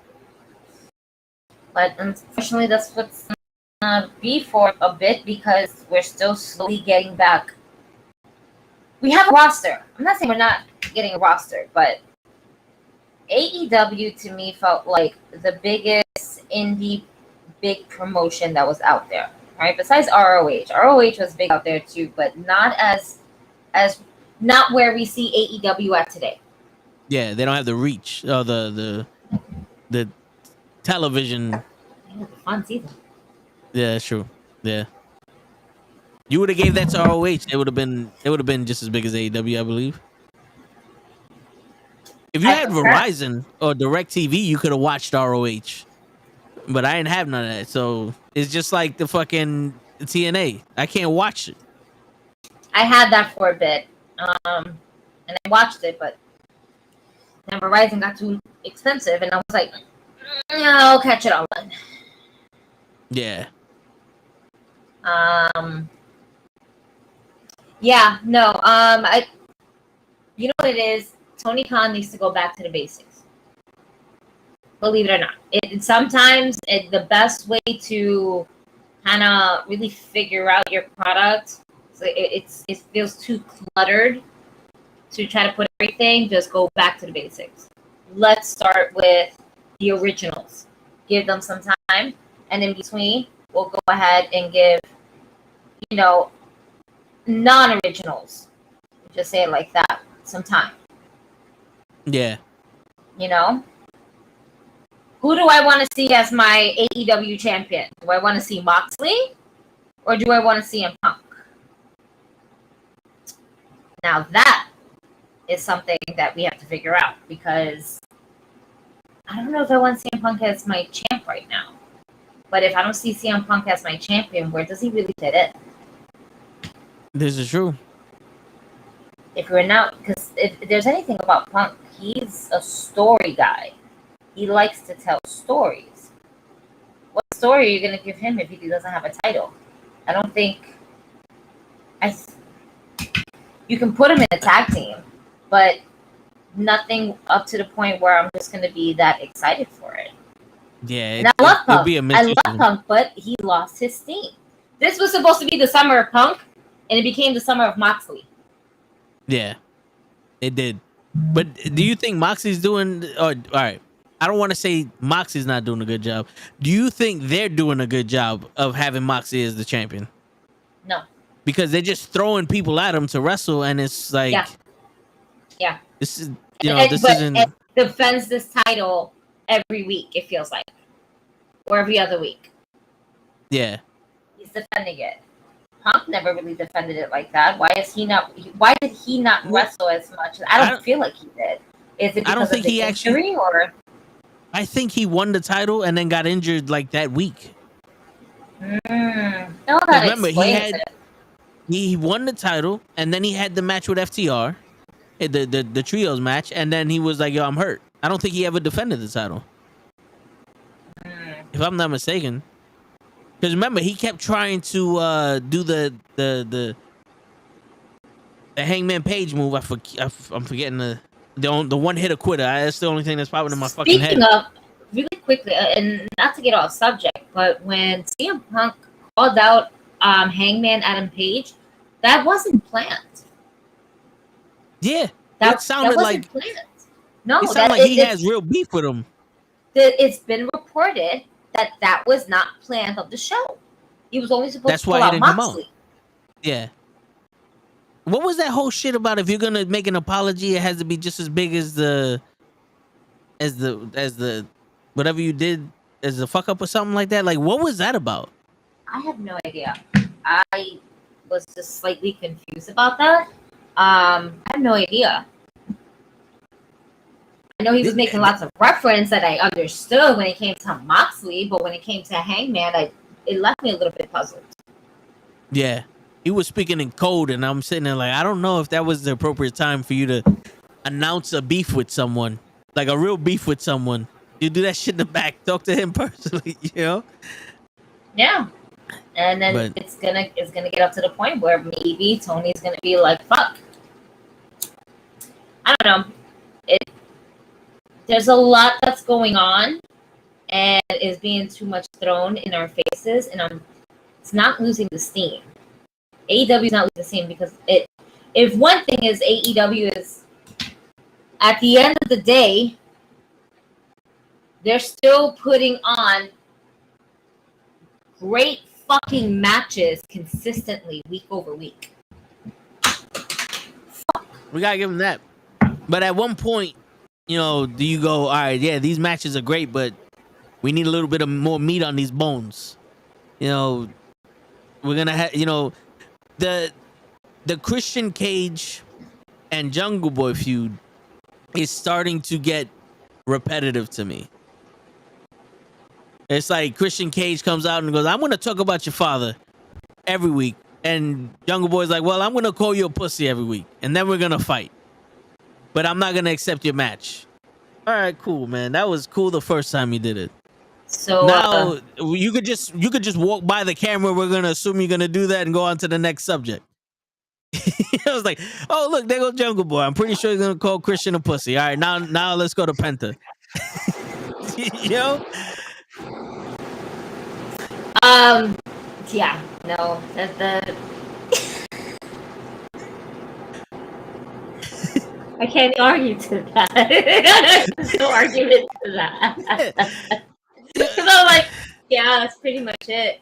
And then we're taking that same storyline of Who's Your Daddy with Rhea Ripley and Dominic. Can we just have a match where it's like, all right, if I win this match, this is going to be possibly the first intergender match. Rhea Ripley versus Dominic. It would be the now. I'm calling it now. The second because you had Reggie versus Sasha Banks. Unless you don't want to count that as an intergender match. But can you count Reggie as a wrestler? I don't know. You know what I'm saying? Like he was a valet and then he's the 24/7 champion. He only wrestled Sasha. When we see him, does he actually put wrestling moves, or is it just flippy, jumpy shit? Remember, his background is that he worked in the circus. He didn't really wrestle. People put wrestling moves on him, but he didn't wrestle. He didn't. And yes, I guess we'll count it because it's in the books, right? Male versus female, and that's essentially what it is. But an actual wrestling match. Yeah. Dominic is not going to be able to put hands on her. Dominic is going to he's going to end up tapping out. He's going to get tossed around that ring by Rhea Ripley. Rhea Ripley's going to body Dominic Mysterio. My man, we told him to get bigger and he got chunky. Like, what happened, Papa?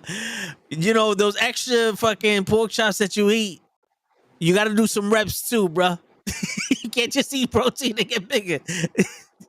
Like, come on now. It's like, that was crazy. Yeah, he's going to get manhandled by Rhea Ripley. Yeah. And that's going to be awesome to see. I can't wait for the signs Dominic Mysterio is going to be the Raw Women's Champion one day. I just want Dominic to be better. I just want Dominic to be better. With a last name like Mysterio, yeah. You don't have to be Ray, but Jesus fucking Christ, do something, bro. And I think that's the problem. I think what he's trying to be is the next Rey Mysterio. You can't be, you have to be your own character. And I think that's what happens with a lot of like second or third or fourth generations in wrestling. Yeah. Look at Ted DiBiase Jr. It was a good gimmick, but it was bad execution. You know, it was, that was, he looked like a new $1 million man. He just didn't act like it. He didn't know how to, he was a poor imitation of his father. There doing was the same no character moves. to it. Yeah. That's why. There was no character to it. Yeah. Being the $1 million man's son, that motherfucker should be coming out like MJF would. Yeah. Having his laugh or something like his laugh. That charisma. Yeah. Doesn't even have to be the laugh. Just be like, hold the title because this is the new generation. Yeah. And just be like, just be a fucking suburb scumbag. Yeah. You know who Andrew Tate is? Andrew Tate. I feel like the bald guy that's the bald guy that was an ex-kickboxer that's on all these podcasts talking about women are his property and shit. Yes. He should be like a version of that. You know, the asshole that talks fast and loose and all, and some people buy into what he says and other people like, yo, bro, you're full of shit. Like, he should be something like that. That would have been great because it would have adopted the $1 million man to that time period. You know, but he just was like, no, I'm the son. And we're supposed to just, okay, cool. He's $1 million man's son. Everybody respect him. Everyone like him because he's the $1 million man's son.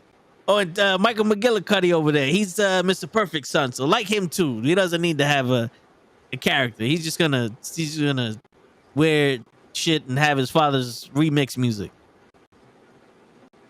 Not saying they couldn't wrestle. It's just they missed the ball on the opportunity they could have had, and maybe because they couldn't. Maybe he didn't have the charisma that his father had. Maybe he should have been a completely different character from the $1 Million Man. I mean, he should have, but the thing is that they didn't, and it sucked. Yeah, there's a couple of them, but you know, that's the problem with some of these generations that are like that. You know, some people get it, some people don't. Yeah. Cody Rhodes didn't get it until he became Dashing Cody Rhodes. Because Cody Rhodes was trying to be his father the entire time. And then when he became Dashing Cody Rhodes, he changed up his attire, he changed up his demeanor, the way he speaks. And he was like, yo, I'm no longer trying to be my father. I'm trying to be this pretty boy shit. He grew that ugly ass mustache. that porn stash that he had. Yeah. That shit was, well, I'm sorry, but one of the most funniest segments has to be when John Cena just kept fucking mentioning it, and it's like, but you know what, we might not like John Cena, but right now, he at least, you know, addressed the elephant that was in the room. Yeah. Like, yo, so what's up with this thing that you have on your face? Just something different about you. Like, yo, word. What? Yeah, that came out of nowhere. There was not even no peace fudge or nothing. He just but you know what? But what's crazy is that he was able to go ahead and fully like grasp the concept. You had the American dream. Okay, cool. Let me be the American nightmare. I think that right there was absolutely a phenomenal like move and idea. And you know what? It elevated and the family's name. Yeah. Nothing. And I'm not to say that, you know, Justin hasn't done that with Goldust and everything. He completely took a different character and had to roll with it, but that was times.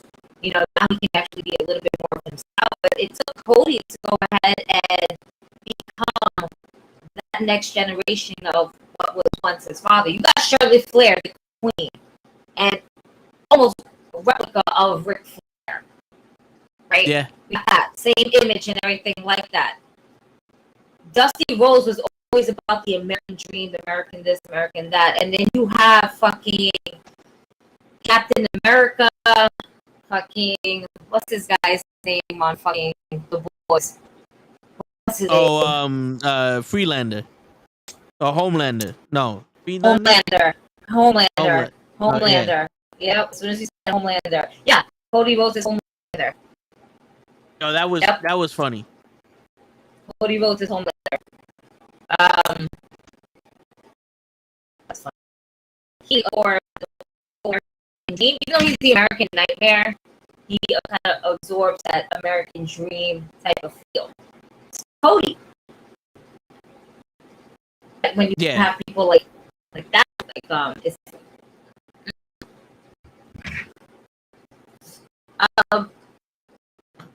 anyway. I'm just trying to double check that it's Homelander, but for some reason he's not on Homelander. there. Oh, the Boys, okay, all right. Homelander. Wow, wow, he looks totally different without this. Without the whole costume? Yeah, I see this and I go, who the fuck is that? And I skimmed over. I didn't even look at his name. I said, who the fuck is this? And I'm like, they don't have Homelander on this shit? And then I see him and I'm like, oh, he looks totally different with black hair. That don't look like him. Nope.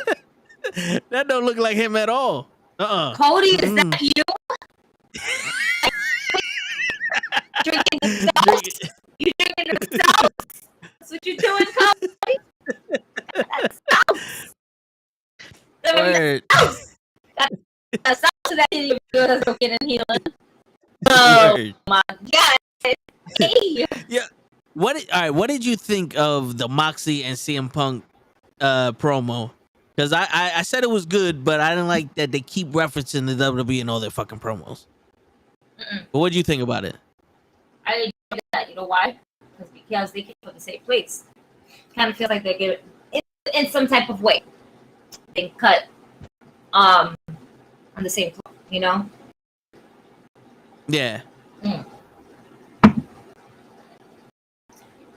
At this point, it's not even taking digs of the company. It's taking digs for this promo. It was taking digs of the actual person in the same company as him.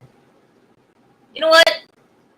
If we used to work together and I gotta fucking shoot a promo on you, I've been knowing you from day one. This company about people knowing people since day one.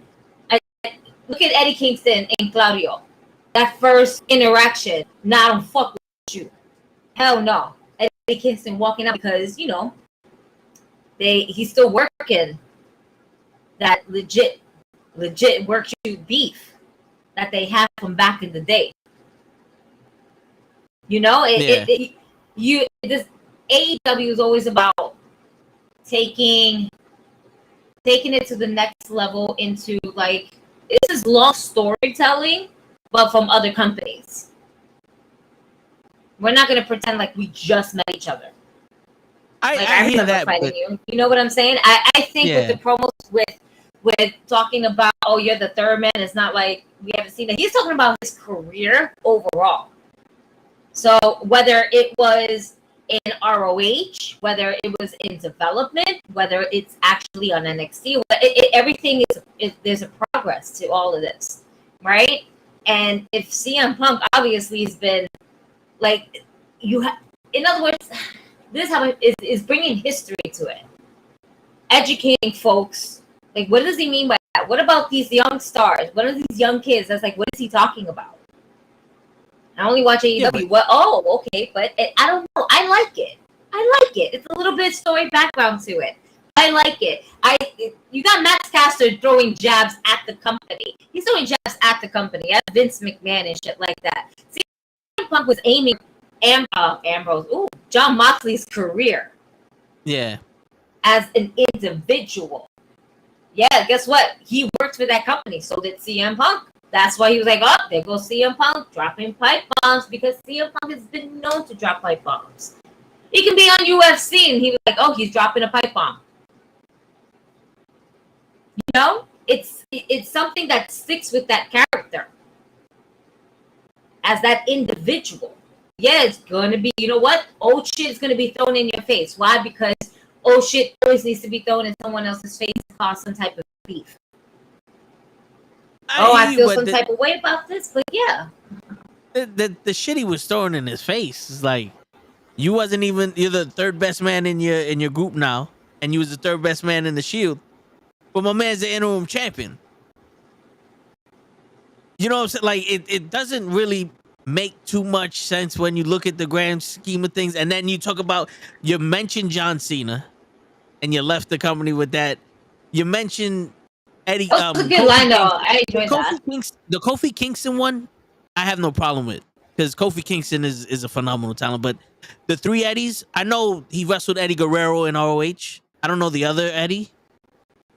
The other two Eddies, I don't know. No, he said I wrestled. You're the third best Eddie. So it was Eddie. So he was talking about Eddie Guerrero. I don't know who the second Eddie was. That one I was oblivious to, but I kind of felt like, there's been 3 years worth of shit and 8 years worth of shit that you could talk about CM Punk and Moxie. Why don't we do that? Like, you're doing long-term storytelling off of another company on day one. That could have been good for like the next set of promos, but day one, you walk in, like, imagine someone walks in the store and you just start beefing with the dude walking in the store, like, what happened, who's this, and you just start cutting ass and other shit. It's like, I completely missed what's going on here. But if you went in there and you see the tensions building up, like, yo, you don't like this person, do you? Nah. And then the next confrontation happens. It's like, all right, people are known you don't like each other. Now we're getting why you don't like each other. When you just come up in here, I don't like this. Blah, blah, blah, blah. So, wait, this came out of nowhere. It literally came out of nowhere, because last week you was helping homeboy out. You came and saved him. And now you're calling out Hangman Page and him at the same time, and no one knows why. You're mad at Hangman Page, but you're just gonna shit all over somebody from fucking 7 years ago. Because that's all they have going on right now. That's all they can kind of relate to. And they're trying to make CM Punk heelish. So what's the best way to get heat is to he could have did what Moxie opened up with. He could have basically said, "Bro, you're wearing a fake title. You're a fake champion. You're a fake wrestler. You can't even hold your own on the team you're with now." That would have been perfectly fine. Why do you have to mention the Chief and Seth Rollins? Because if a kid that doesn't know WWE goes to the WWE and sees Roman Reigns' cool ass doing some crazy shit, they just made a fan for the WWE. I can understand if WWE was gone out of business, but it's like I feel you're better than just pulling shit out of your ass from another company. Like when MJF did it to CM Punk, it was dope because MJF never was in WWE. This is a fan talking to CM Punk. You know, this is some shit that a fan would say. You know, like another wrestler, like your bitch ass was in WWE, and you know you blah blah blah, and then him comparing him to the Miz is something that like that. Listen, I think we have to wait out for a second promo between the two because possibly we will maybe end up getting that. I think the first jabs we want to give out to though is the former company they used to work for. Why? Because it's the cheapest. It's cheap heat, and you can get that, and then everybody's gonna fucking hate it or love it. By the way, I was looking up while you were speaking and just getting everything off. About the Eddies. All right. Yes. So this is what I have here. As fans have likely figured out by now, there was no love lost between AEW star CM Punk and Eddie Kingston. That was made apparent last night when Punk insulted Kingston during the opening moments of AEW's Dynamite. Punk claimed Kingston was the third best Eddie he had been in the ring with, behind Eddie Guerrero and Fast Eddie Vegas. And the second best Kingston he has shared a locker room with, behind Punk's former tag team partner and WWE champion, Kofi Kingston. Yeah, that one. What a champ? Oh, okay, yeah. It missed former WWE champion, but yeah. Yeah, that's what I was about to say. I was like, wait, what? One of my WWE champion is my tribal chief. For real? What just happened? I read that. I was like, wait, what? Where's the typo? That was a big mess. Former WWE champion. Yes. Do not disrespect my tribal chief. I need to fucking tweet that. Tribal chief, I acknowledge you. You for real? Someone doesn't. Speaking of the tribal chief, the main discussion I want to get into, like, who would we take the titles off of Roman Reigns and like how we could get into that a little later. Maybe show would be here by then, but you know, maybe like at 11 we'll talk about it. But yeah, I don't know. So like they weren't bad promos. Don't get me wrong. When I was listening to them the first time, I was like, oh, okay. Then the second time I heard him, I was like, yeah, this doesn't seem right. You know how when you get that shock and all value out of it, and it's like, all right, they're doing this shit too much now. Like Acclaim can do it because it's a rap battle form. Like rap is supposed to do that. You know what I'm saying? Like if you don't come with some hard bars on somebody, you whack. A promo, get me invested in the match. Don't get me invested in another company. Like they already had their time to speak on podcasts and why they hate the company, why they left the company and all the other bullshit. You're in AEW now. Let's talk about AEW. It's like that whole catering shit. CM Punk wasn't there for the catering shit. You know, like people won't know that, but CM Punk left before that whole catering shit was happening. You know, so that didn't really hit as hard as I think he thought it was. But I think Moxie was caught off guard. Like, yo, this is not what the fuck we was supposed to like. This, I can't. I wanted to cut a promo on our match.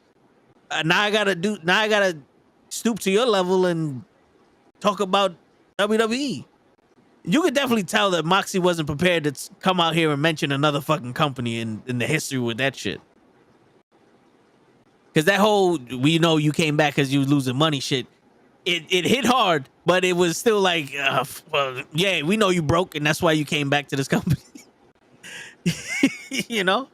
I'm sorry. I was like, yo, you just called him a broke ass bitch. It's like shit. Yo, I have to love them too. Oh my god. By the way, really quickly, Eddie Kingston last night after that CM Punk promo, deadass tweeted, "Of course, the cunt says shit when I'm not there." Wow, he said the cunt says shit when I'm not there. Okay, now there you go. Yeah, listen. I'll give it to him. That was a good response. That was a good response. Did Hangman Page say anything? Was Hangman Page there last night? I don't know. I don't think so. I saw all the way up to the beginning of Tony Storm match. Oh man. I want to know what the beef is. Did like Hangman Page break his foot like he did the Lorena Bobbitt or some shit? Was it? No, Lorena Bobbitt cut the penis off, right? I think so. Who's the skater? I'm remember the skater, but she hit the other girl with the pole. Tanya Harding. Why? Yeah, Tanya Harding. Yeah, they Tanya Harding just smashed CM Punk's foot like you motherfucker. Boom, and just CM Punk's in the back. Why? Why? Is that the beef? Like, what's going on here? I want to know. If you're gonna make it out in public, then we got to know what's going on here. Kenny, ain't you the resident reporter? What's going on, Kenny? Hangman's Page response: always the cowboy, never the cow. That's it. You coward, never the coward. Okay. That's it. I was about to say never the cow. We gotta go into the country dictionary. All right. We gotta have to go into the country dictionary or some shit. And figure out what's going on here. Coward. That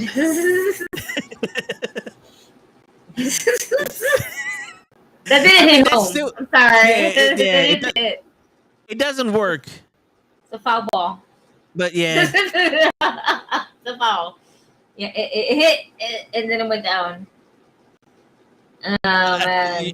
For that, you might as well have just put the 2 letters FU, and that's it. Then I would have been like, all right, fuck it.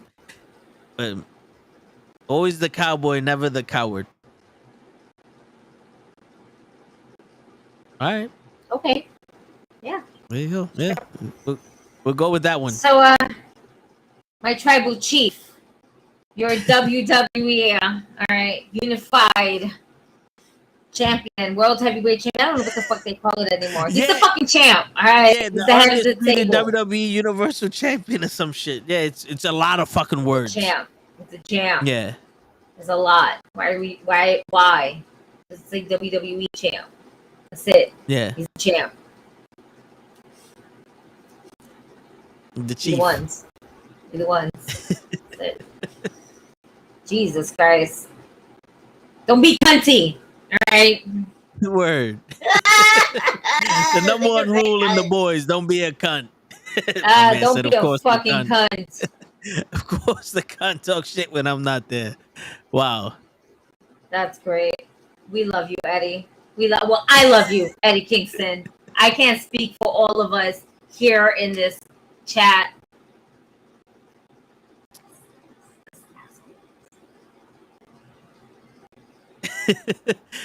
Not one of us.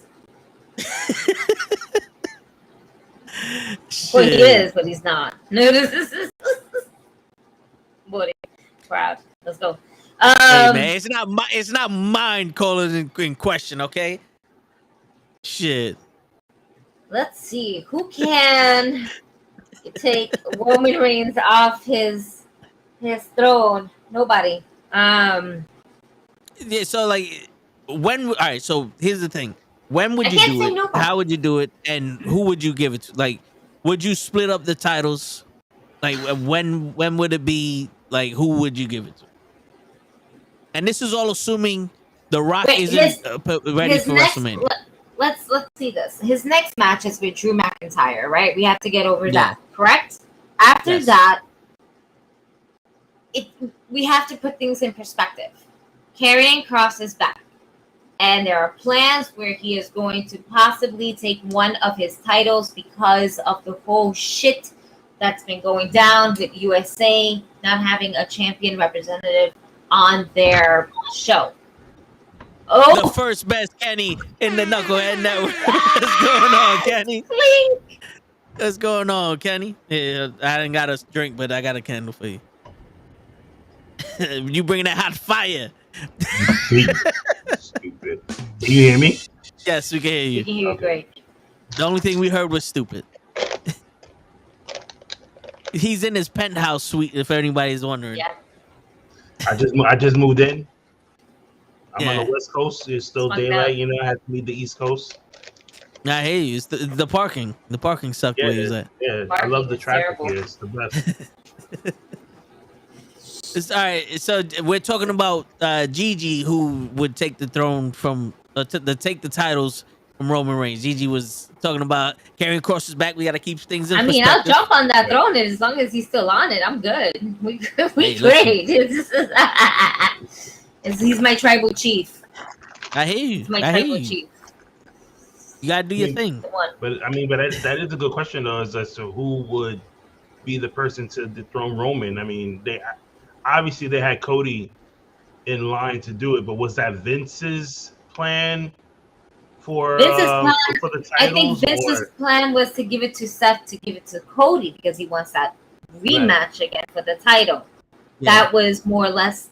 We felt like it was in the lines until Cody got injured. But with Triple H, I mean, Seth Rollins can't even go wrong in this point either because Seth is one of Triple H's boys. But there's some things in line. Like we got Kevin Owens, and we're basically trying to get him back on track to where he needs to be. Right, main event. He can be one to take Roman out and be great on SmackDown.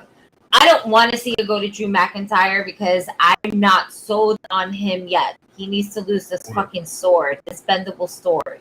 But he doesn't have the sword anymore, though. Yeah, it's been a couple weeks since he had the sword out, but he gotta lose this 3-2-1 shit. The whole persona. He gotta go back to the psychopath. Yeah, but I mean, I think a lot of things that we've seen from Drew in the last couple of months have been going away. Like the sword went away, like for the last 2 weeks, 2-3 weeks now since Triple H.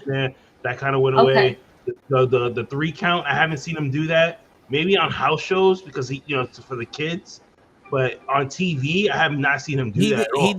He did it on. No, he didn't. He didn't do it on Monday. He literally just straight Claymore kicked him, and that was it. And I could have swore this motherfucker did that shit. No. I don't think I watched Raw all the way. I've been missing it because of shit of life. So I haven't really been watching took a nap. Somebody was taking a nap on Nobody Raw. was taking a nap. You was too busy talking to the chat to watch the match. I saw it. Yo, I want this Hulk Hogan shit that vibe that he's giving. I want that to go. I don't know if y'all see it, but I see it. I see a little Hulk Hogan in this guy. I may be bugging because he resembles him with the beard and the little. He's losing his hair and shit, but I don't know. I'm getting the Hulk Hogan vibe. That whole I'm immortal Highlander. He's gonna start hulking up to me. Right. I want that gun. I don't know. Why does it always have to go back to Hogan? I'm just saying. Because it's just him. No, it's just him. I don't know. I don't see it. Like next time you see it, just watch him. I got a Hulk Hogan.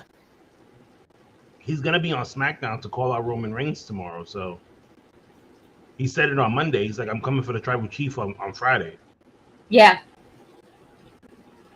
He definitely said that. Let's see what happens. Because you have to, what it is? Is it? Aren't they promoting like the next pay-per-view? When is that happening? Yeah. The Clash of the Castle. In 2 weeks. The 3rd, right? Is it? Yeah, in 2 weeks. Yeah, it's on the 3rd. Because the All Out is on the 2nd, right? And wait, All Out is on a Friday? No, it's on a Saturday. The Saturday's the 3rd. The Clash of the Castle's on the Saturday. Oh no! So Clash of the Castle's first is Saturday, and then All Out is Sunday.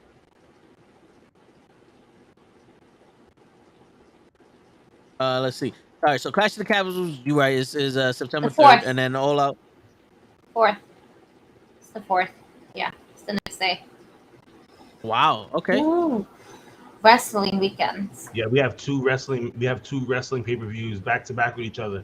It's like a mini Jesus. WrestleMania. Wow. Jesus. So we're gonna have 2.5 hour show of Clash of the Castle and an 8 hour fucking all out pay-per-view. No, Jesus. Clash is gonna at least be 4 hours. Watch. Well, yeah, they're gonna be in. They haven't been there in so long that they're gonna make this into a big event. Yeah. This is why they changed Riddle and Seth to the Clash at the Castle. Oh yeah, because we need Seth to lose again. How else is he gonna be Roman Reigns if he hasn't collected all the souls of the people that beat him? Because all he has to do is just continue having good matches, and he gets that participation award. Show me a first one. Show me the first good match he had, and then take the lingerie, and then you get a title shot. Is that what is going on? Yeah, he had the match with Cody. He lost 75 times to Cody at house shows. Yes, Yep. And so he he lost. Listen, you got to put him over. So yo, give me something. And like no one else would have lost to Cody with a broken freaking pec. Hey. So now you get reward. You keep wearing that lingerie out here, and you're gonna get rewarded with the tribal chief, the big bad booty daddy. No, he's gonna snack him, pack him, and pack him.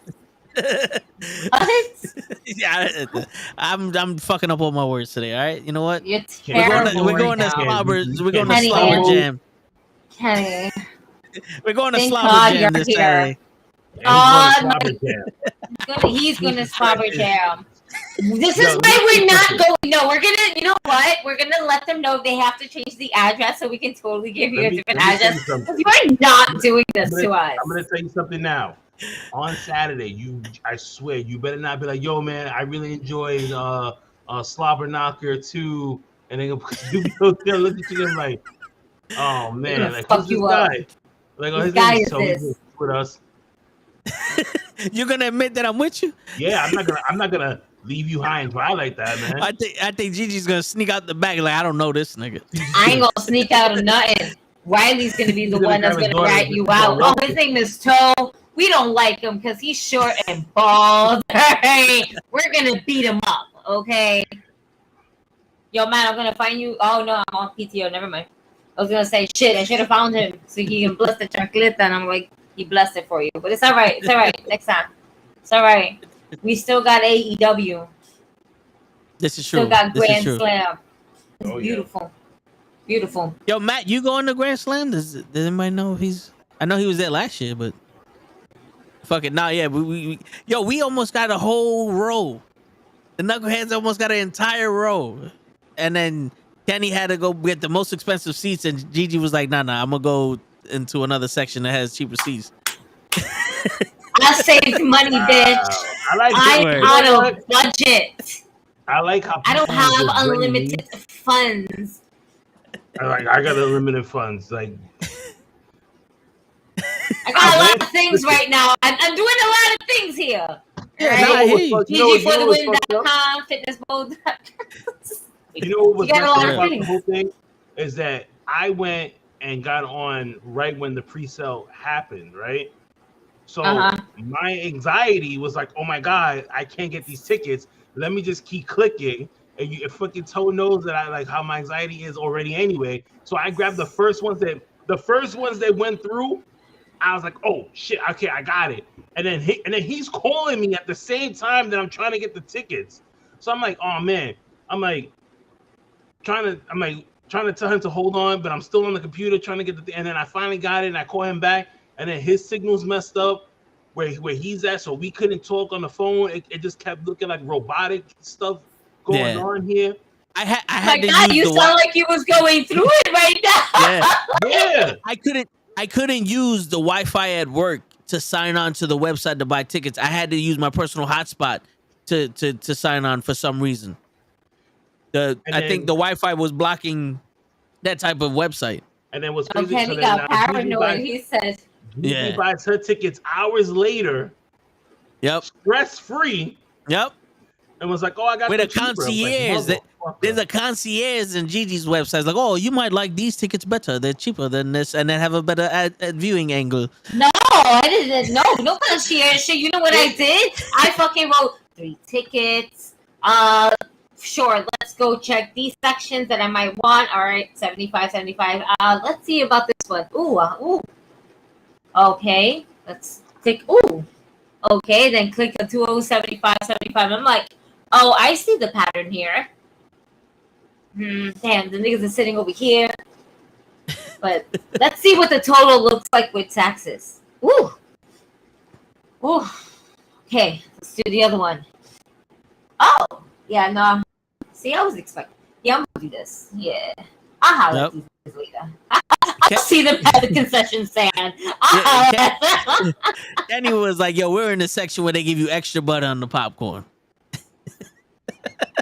We're next to the concession stand. Word. You're gonna get off your seat, walk up the steps, and the concession stand is right there. Yeah, but then you're gonna have to go around the stadium to get in line. I've never seen a packed stadium that had 2-hour-long wait lines on the fucking concession stand. You know what it was? Because they said they wasn't prepared for that. Yeah, but they should have been. I think this time around they'll be prepared. I hope so. I hope so. And they better have some fucking commemorative cups. The sausage line was terrible. I would never do that one again. Yeah. They didn't have enough food? No. What they think we don't eat? No, because we're gonna be there for 8 hours. But you gotta think about it this way. They're not anticipating that many people being there. They're not used to selling it out like that. And that shit was fucking packed. It was. It was, and those seats are small. Let me tell you something. I mean, the upper deck, those seats are small. If somebody didn't catch COVID that day, I'll be surprised. I mean, I didn't. That's how packed it was. Yeah, no, it was packed. Months. That was safe. Yeah. Oh man. But you know what? You know what's funny? I don't know if y'all felt this, but when I was driving to the parking lot, I was like, I don't think we're in New York no more. There's a whole lot of white going on over here. I get nervous when I see that many white people walking around. I'm like, Cap is aight, because you know he light skinned and shit. But I'm like, hold up now, time out. I don't need all this smoke. I'm just trying to watch some wrestling. You know, I started telling people like, you know, if you want some bass fishing rails, I got them in the truck. You can get them $250. We get one and you can drive them. I had the accent on all the way up to the line when I saw the one other Spanish person. I was like, thank God. We're out here in packs, baby. Gigi's looking at me like I'm fucked up, but it's true though. You know, I've been around. I'm just high. I'm very high right now. I'm listening to you. So go ahead. I go around it all the time, and everybody was like, "Yo, I'm gonna park in the parking lot." I was like, "Oh, okay, cool." I went right around the corner to where the houses are, where the residential area is, and I found parking right there. Yeah. Damn, Kenny. You just fucking said the whole secret. Now everybody's gonna start parking in there. You done fucked up. Anybody who goes to City Field, when you go to Met games and you don't want to pay for parking, you go around the corner to the residential areas. Yeah. You go right up the little hill thing, and I guarantee you'll find parking. Just like around Yankee Stadium, you got to park around the fucking courthouse. Yeah. Because when the courts are not in session, ain't nobody over there. Nope.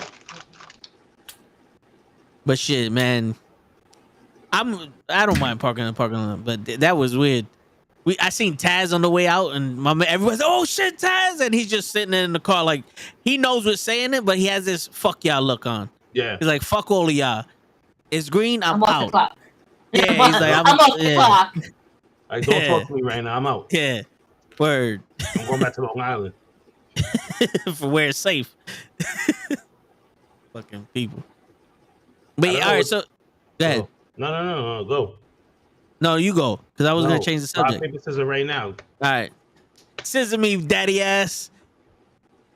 I don't know what's going on with the acclaim. I love it. They wanted him so badly to be with the acclaim. Yo, I was happy about that last night. Yo, I'm sorry. Yeah, I was so happy about that shit. I was like, because I was telling Dave and Hazel, I was like, yo, no one's gonna say fucking Billy Gunn, and all of a sudden you heard the acclaimed music come on. I was like, yes. Oh was like, no, me. I was like, where's the acclaim when you need them? And next thing you know, he's like, I was like, yes, there we go. That's what I'm fucking talking about. They're saving daddy ass. Yeah. What's going on with Homeboy though? He comes out and gives his card to the Ass Boys. Is he like making a super team? Yeah, he's trying to. He's trying to assemble the Avengers. Like he's trying to assemble the mid carders and put them all together. For real. Like what, the HBO version of the Justice League. It's a lot. He's just handing out his card to absolutely anybody and everybody. You know what's crazy though? What's crazy about it is that he took over Mark Sterling's whole entire gimmick. Yep. Yeah. Remember Mark Sterling was handing out the business cards to become everybody's lawyer. Yep. Mm-hmm. And by this time next year, you're gonna see him in like a fake neck brace. Okay. Yeah. Just saying. I'm just calling it out now. You know what? I'd rather have Stokely as my manager than freaking Mark Sterling though, because Stokely's good on the microphone. He really is. He really is. I still like, I still like Sterling with the whole lawyer gimmick. Right. That I like, and I wish that he would just embrace it more. Like, don't touch me. This is what's gonna happen. Like, be that fucking lawyer. But it is just so easy to pick on him that the minute you fucking touch him, he's like a fucking wimp. Like, oh no. Yeah. Like, he needs to have like a Warlow.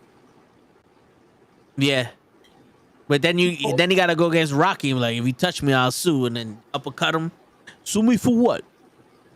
Rocky 5. I know a lot of people don't like it, but I like that line. Mm-hmm. I say it to a lot of people. Sue me for what? So anyway, Gigi, Roman Reigns. Who's taking the title off of him and when? In your one of the titles, I'm gonna. You know what? I'm gonna go with it. Karrion Kross is gonna take one of the titles from the Tribal Chief. I'm gonna go with it. Would you split up the titles again, or would you just make it one title? Yes. I would like to make it one title if that one wrestler is gonna go back and forth to Raw and SmackDown. But if you wanted to have it, no, let's have one person represent this, and you have to think about it. At the end of the day, they're still working for a company. They need to have certain days off. So that's kind of overworking them unless they can do it.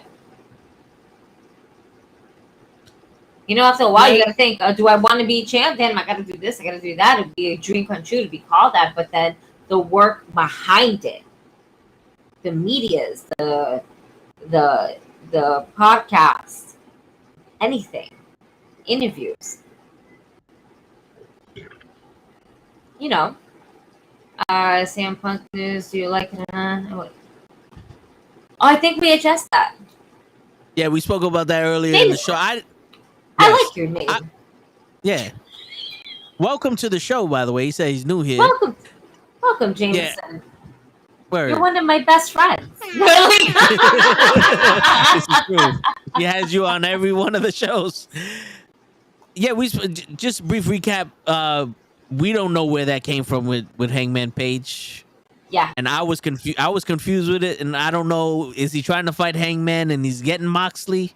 Or is he trying to fight both of them at the same time? I don't know what happened with that. But Hangman responded with always the cowboy and never the coward. So those are fighting words where he comes from. He said cow. Oh, yeah, never the cow. Yeah, cow. Yeah. Oh, shit. But hey, listen, them's fighting words. We know Eddie Kingston responded to him calling him a cunt. He said, sure, the cunt's talking shit while I'm not there. But yeah, so that's pretty much what we spoke about. But earlier in the show, we mentioned that the whole CM Punk thing. But appreciate you stopping by, man. Oh. Uh-oh. I read stuff. So, Fightful Select reported today that Punk and Page didn't see eye to eye on some promo material leading into their match at Double or Nothing. It was to the point that CM Punk met with AEW higher-ups about the content of Page's promo. Voices of Wrestling has previously noted that they heard Punk told others after the meeting in May that he wouldn't lose to Page. Several AEW sources told Fightful that they felt the situation that unfolded on Wednesday's Dynamite was unfair to Page because he couldn't do anything. One source said, even if he was aware of it, what would he have done? Charged to the ring past Tony Khan? Interrupted a promo he knew he wasn't supposed to be a part of? There was no way Hangman could have won in that situation.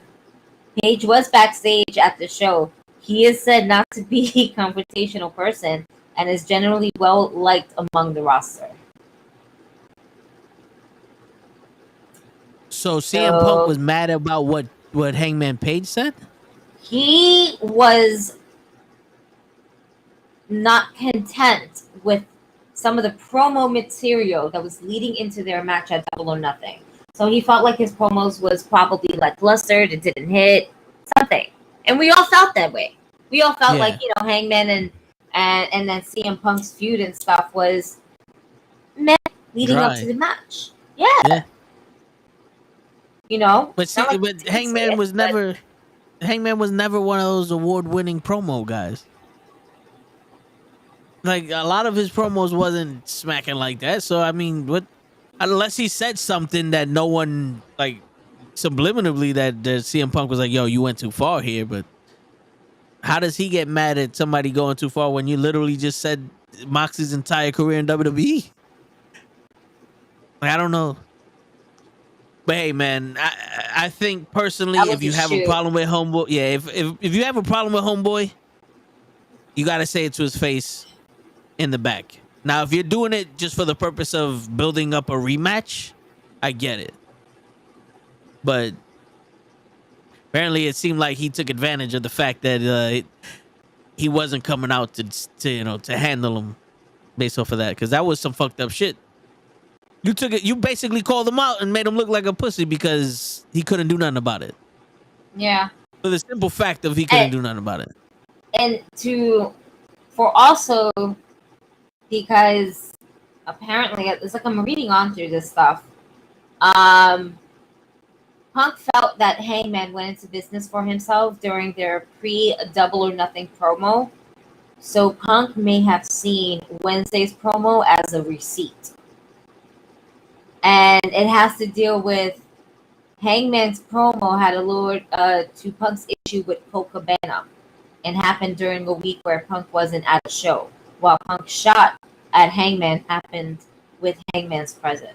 So essentially, it sounds like he's basically coming back at him because Hangman has mentioned a legit beef between him and Colt Cabana. And because Punk wasn't at the show, he couldn't defend himself. So he felt like he needed to clap back. I don't know how many weeks later, because I don't remember the last time he cut a promo. Well, he definitely cut a promo after that when he was with FTR. Remember when he was like, "Who's my opponent for under Forbidden Door?" Yeah, no. So that's why I'm kind of confused right now. So you wait X amount of time after it actually fucking happened to clap back in your promo because you felt some type of way. Now that's petty. No, I know, but that's petty as fuck. Yeah. If this is what I'm kind of reading and this is the perception that I'm led to believe, I would understand if you would have said something 2 weeks after, even after all this shit. Like before you're saying, got the good news, got the bad news. Like cut that promo right then and there because it would have been a lot. Right. The wound would have is still fresh. Mm-hmm. Yeah. But bro, you're just picking a scab right now. Yeah, and if you wanted to give him a receipt, you should have gave him a receipt during the match. Mm-hmm. But I think he knows if he would have did that, then he would have. I think Hangman would have just fucking laid him out. Because let's be real.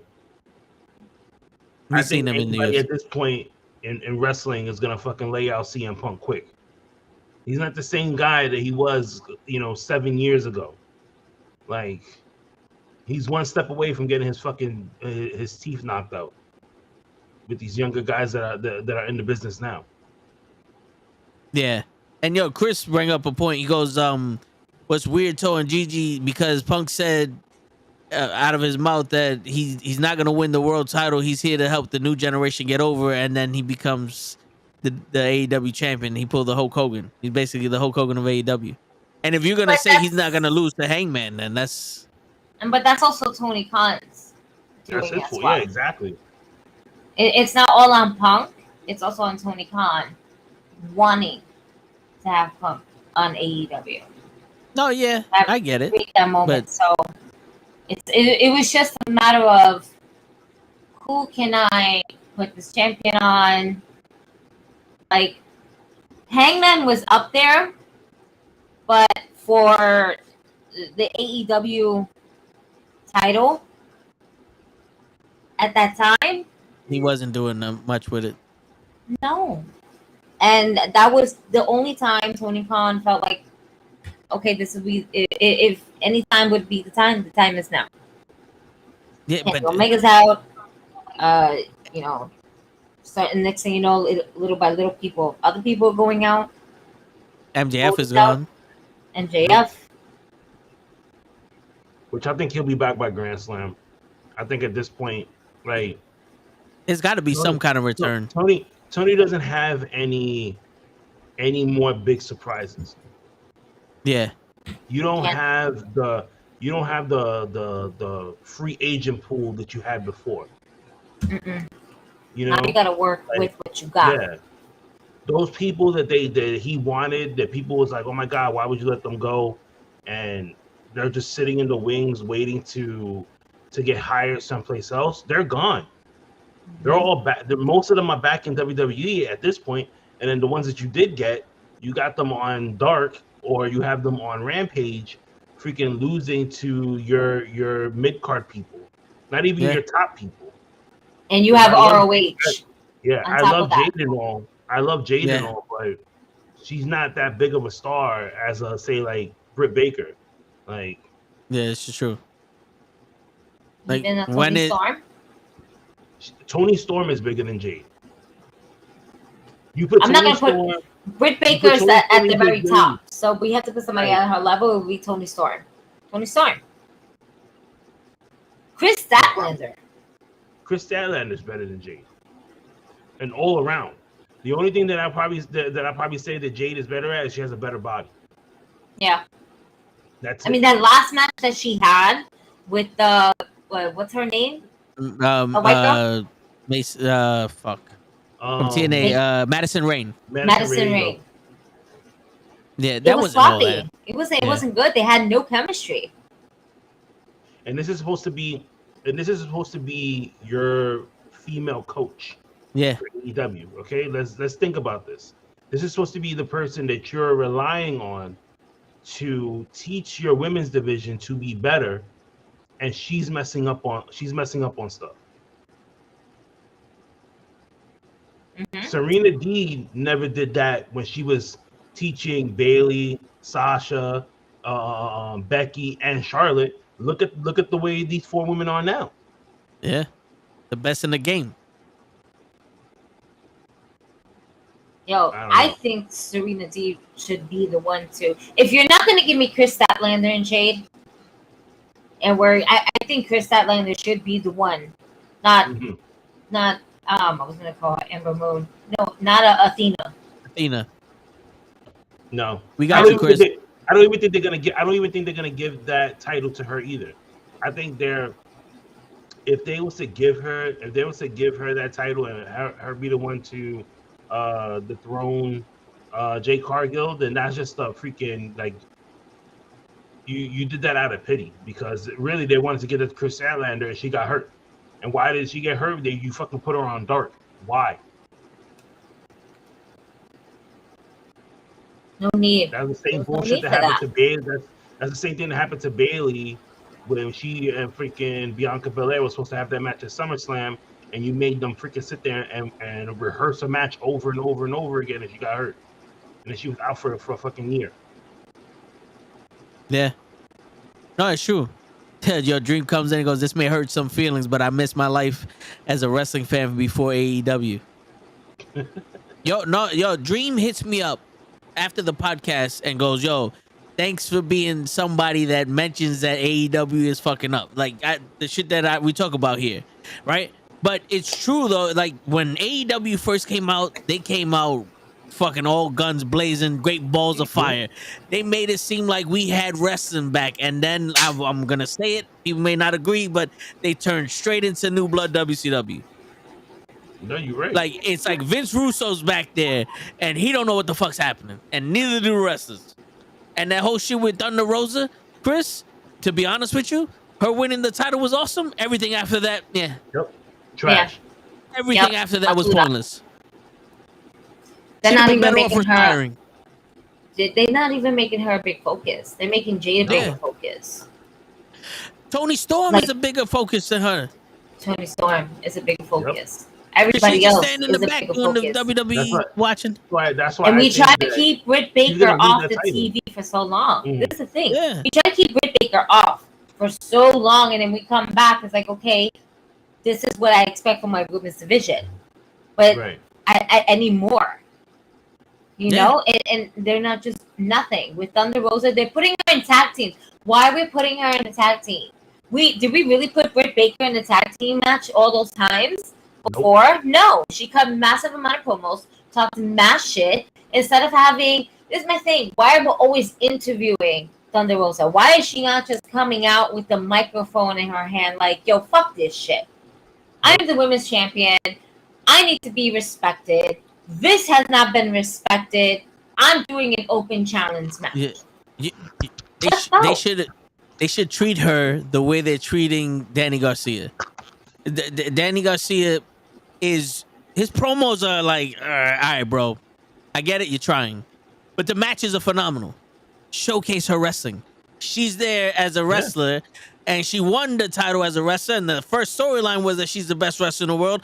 Why are we not showcasing her wrestling? Why are we in the back trying to make her best friends with Tony fucking Storm? Thunderstorm. We got a tag team for a tag team division that doesn't exist. Yep.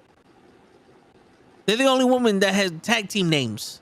And the crazy thing about it is that what Gigi said was like when Britt Baker was champion, you barely seen her in tag team matches. Yeah. The only time you would see her in a tag team match is when she was going after the other person, and both people that she was with was tag teaming on her opponent.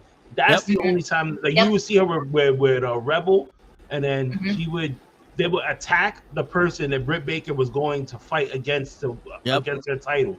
That's why they put them in a tag team match. That was it.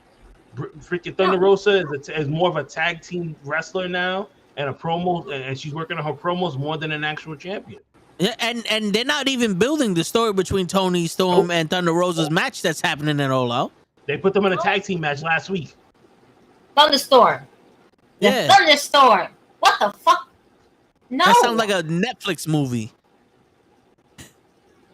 Yo, didn't AEW say they were going to focus on real tag teams and not just throw two single wrestlers together and make them a team? They said a lot of shit. You know what? They fucked up when they let Chris Statlander work AEW Dark and get hurt. Because Chris Statlander was supposedly in the rankings. She was the number one contender for the title, and she was supposed to fight Thunder Rosa at All Out, and that got scrapped when she got hurt. Now she's out for what, like 8 months, they said? Something like that. Yeah, she's out for the rest of the year. Yeah. And yo, they gotta check the ring or whatever. Because everybody's hurting their feet. Why is everybody hurting their feet? I don't know. They're landing wrong. They use that hardwood. They use that hardwood from fucking Home Depot. Yo, they must not be listening to Lieutenant Dan. You gotta change your socks constantly. Always change your socks, but protect your feet. You know what I'm saying? Not learn anything from WWE 2K, all right, about creating your universe and the shit that you have to buy. I mean, exactly. Stop buying out contracts and spend that money buying on better equipment. Word. Feet better ring. Yo, they cut pyro for a moment. Think about these things. How much pyro is really costing me? Yeah, you know what? You're absolutely right, because I haven't really seen them use pyro like that. Because every Wednesday, it was like, it was like a fucking pay-per-view to them. I was like, damn, man. Word. Because AEW not open to PC training for these wrestlers. They got William Regal, who were What's going on, Jeff? But you gotta love Regal. I fucking love Regal on TV. I love this shit. Give me William Regal every week. Absolutely. Yeah. They're on commentary. They're funny as shit, man. Yep. I love watching Dark because of the commentary. Mark Henry sometimes will be off the charts. Yo, Paul White, off the charts. Taz and Excalibur. Okay. Oh, I love it. It's like, oh man, we traveled so far to get here. It was Pop's match overseas, and they put it on Dark. Kip Sabian was in the ring just clapping. And another Dark episode where we finally see Penelope Cruz back. So I'm excited to see Penelope Ford. Please said Penelope. Yeah. See, I'm not the only one. And now we got a new signee. We got a new signee of Diamond Wrestling, Penelope Cruz, baby. Is she the first Spanish wrestler in Diamond Wrestling? Yes, and it's just a fun fact. She's getting a title shot at Slobber Jam. Well, I wish we had enough time to make a Slobber Jam shirt. That would be hilarious. People would be looking at me like, what the fuck is this? Yeah, I'm about to go. Yo, you know what? I'm about to go into 2K. And I'm gonna make a fucking Slobber Jam arena, yo. Oh my god! We're gonna put Penelope Cruz versus whoever else. And Dr. Bailey Monroe. Dr. Bailey Monroe. Oh, shit. That's it. We need somebody to go through all the episodes and collect all the names, please. And thank you. I was writing them down at one point, but then it got to the point where it was like, all right, this is just... It was coming too much. Yeah. But not yet, man. It's all right. It's never too much. We just gotta, separate them by, the weight. Heavyweight, lightweight, cruiserweight. Women's division. That shit would have to be the ultimate project. We have to literally designate somebody to be like, all right, whose system we're gonna use, and then you gotta switch it off to freaking put the shit in universal mode so you can put them all together and let them have their own little show. So we'll fuck around, bro. Ones with them, like, all right, we want this guy to be like that, and yeah, we got it. Got this. One character at a fuck time. Around. It takes us 2 years. One character at a time. There's gonna be fucking Twitch pay-per-views. All right, yo, real quick.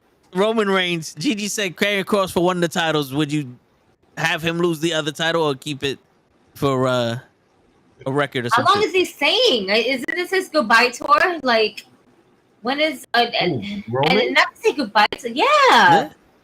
I feel like it is Roman's because he's been. Right. I mean, you know what? I think what WWE did was back themselves into a corner, and they didn't know how to get out of it. You know, you want to please everybody.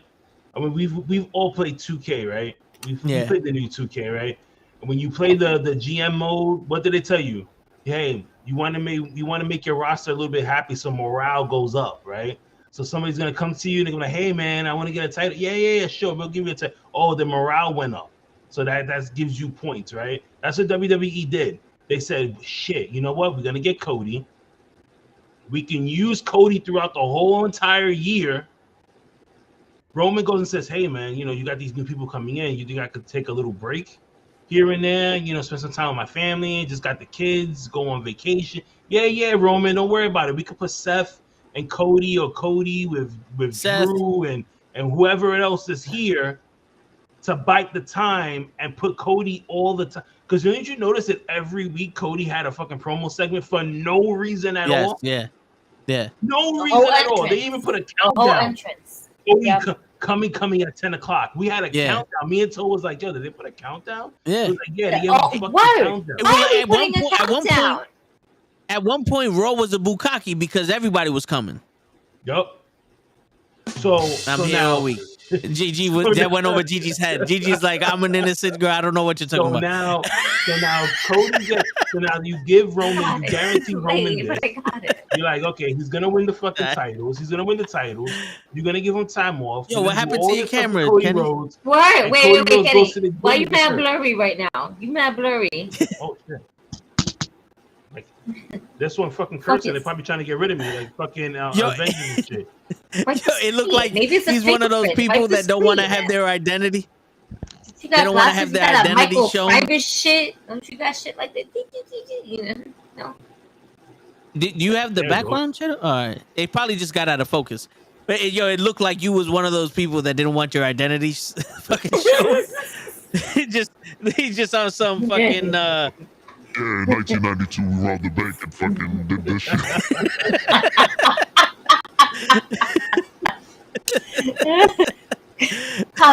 Conversations with Kenny became confessions with Kenny. Word. These are my confessions. You know what? I'm just gonna talk like this the rest of the night.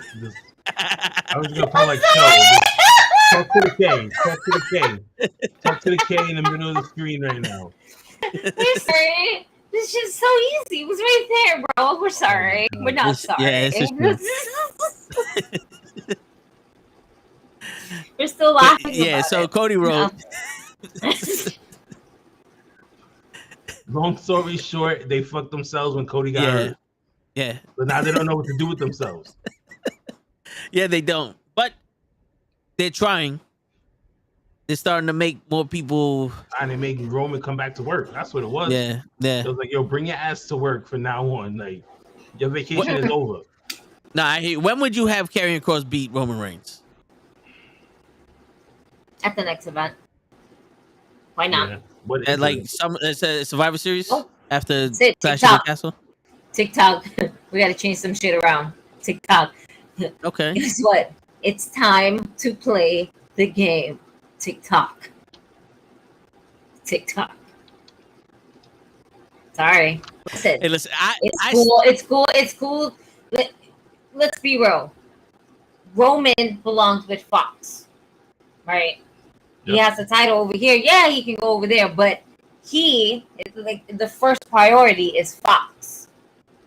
All right. If Roman is not willing to do both shows, and he's not always going to be doing both shows, he's just possibly just going to be dedicated to Fox. And then you have fresh new meat on Monday Night Raw. So Monday Night Raw needs to pick stars and the newest stars. Yeah. So the next pay-per-view after Clash of the Castle is Extreme Rules in October. How many Extreme Rules are we getting?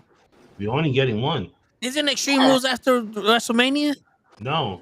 That was WWE Backlash. That was Backlash.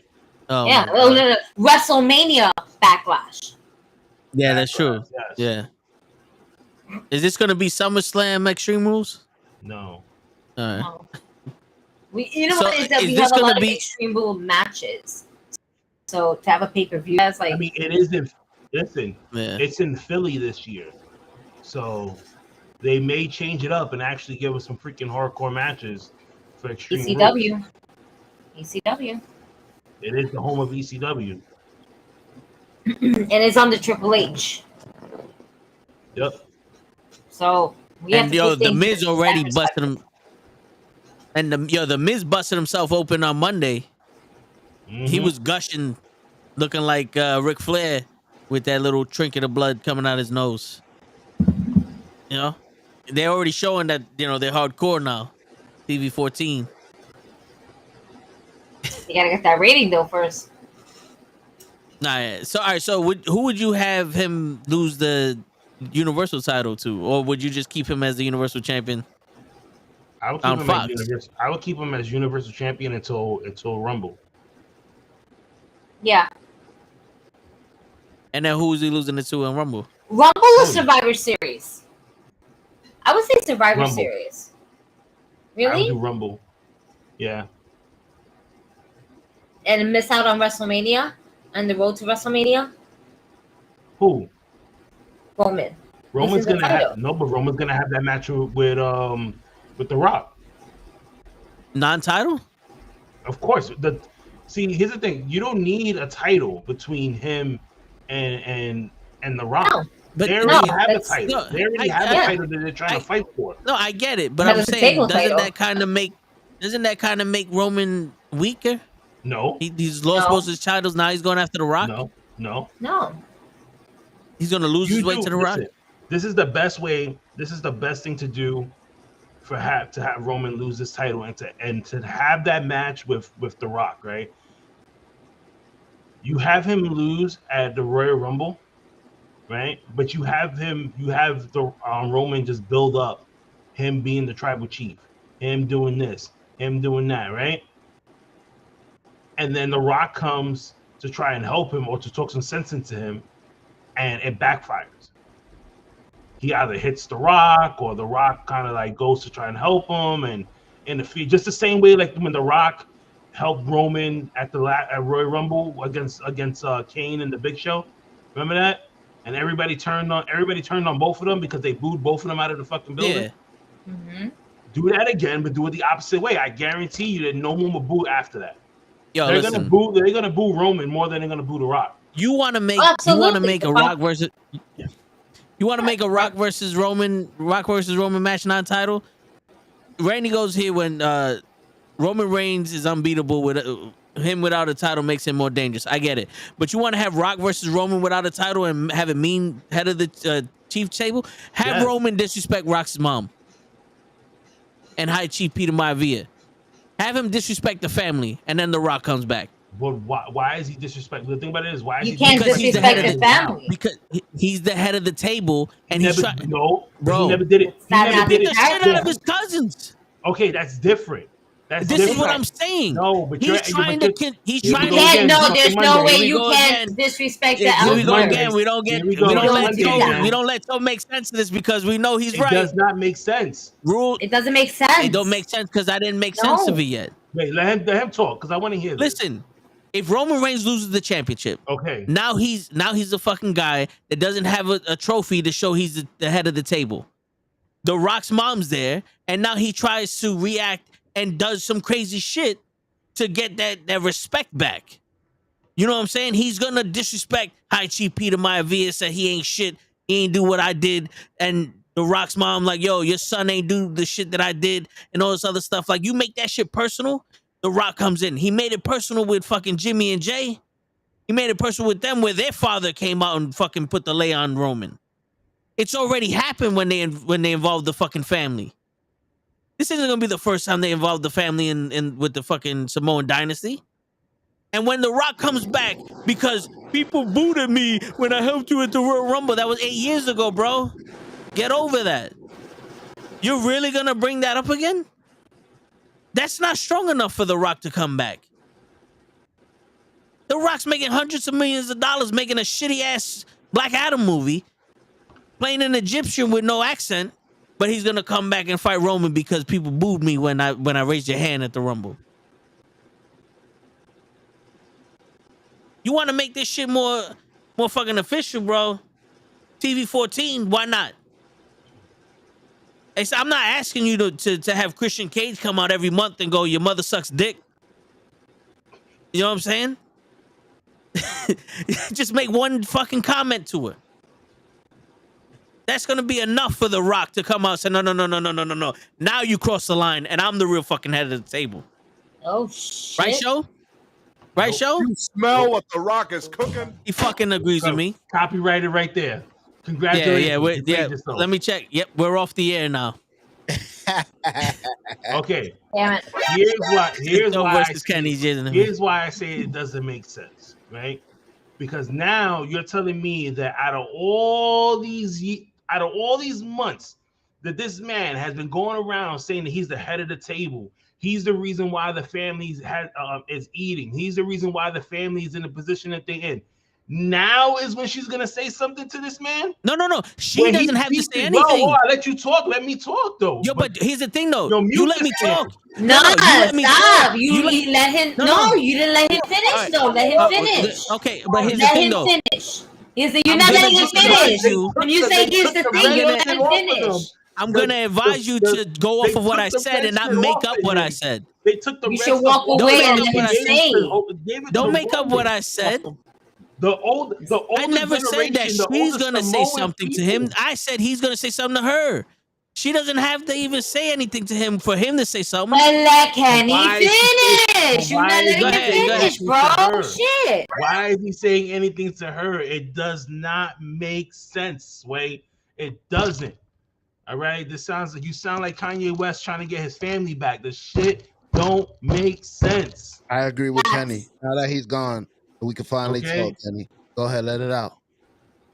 It don't make sense. He already has the respect of the older generation of the Samoans. That is it. Correct. I agree.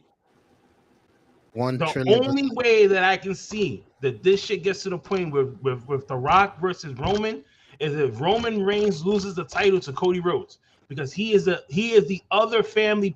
Did he just go in the chat? Yeah, let him go over Yeah, there. he did. But Don't let him distract you. Go ahead, Kenny. Fuck him. Fuck him. Yeah, he's putting it in the fucking. Yeah, he's putting it on the screen.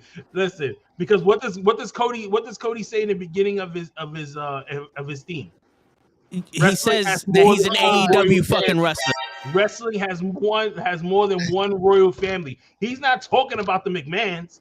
The McMahons are not the fucking royal family of wrestling. All right, it's a Samoan dynasty, bro. Come on. Dynasty. When you think of wrestling, you think of the Samoans. You don't think about the McMahons. The Samoan dynasty helped the McMahons become who they are. I agree. Did we not see Young Rock season 2? Okay, so Rock is just letting it all out there, really. Uncle and Hulk Hogan, what they were Samoan? Who, Hogan? Yeah. You said that's just the white man going in and getting what he wants. They build wrestling. I'm giving you two names that I thought helped build or keep it afloat. So They built the WWE.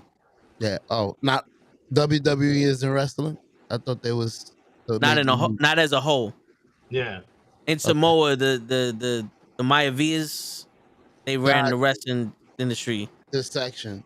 A lot of people that the WWE got to wrestle for them back in the 80s and the 70s was from the Samoan wrestling organization. So she's like the minor league sending up to the big leagues.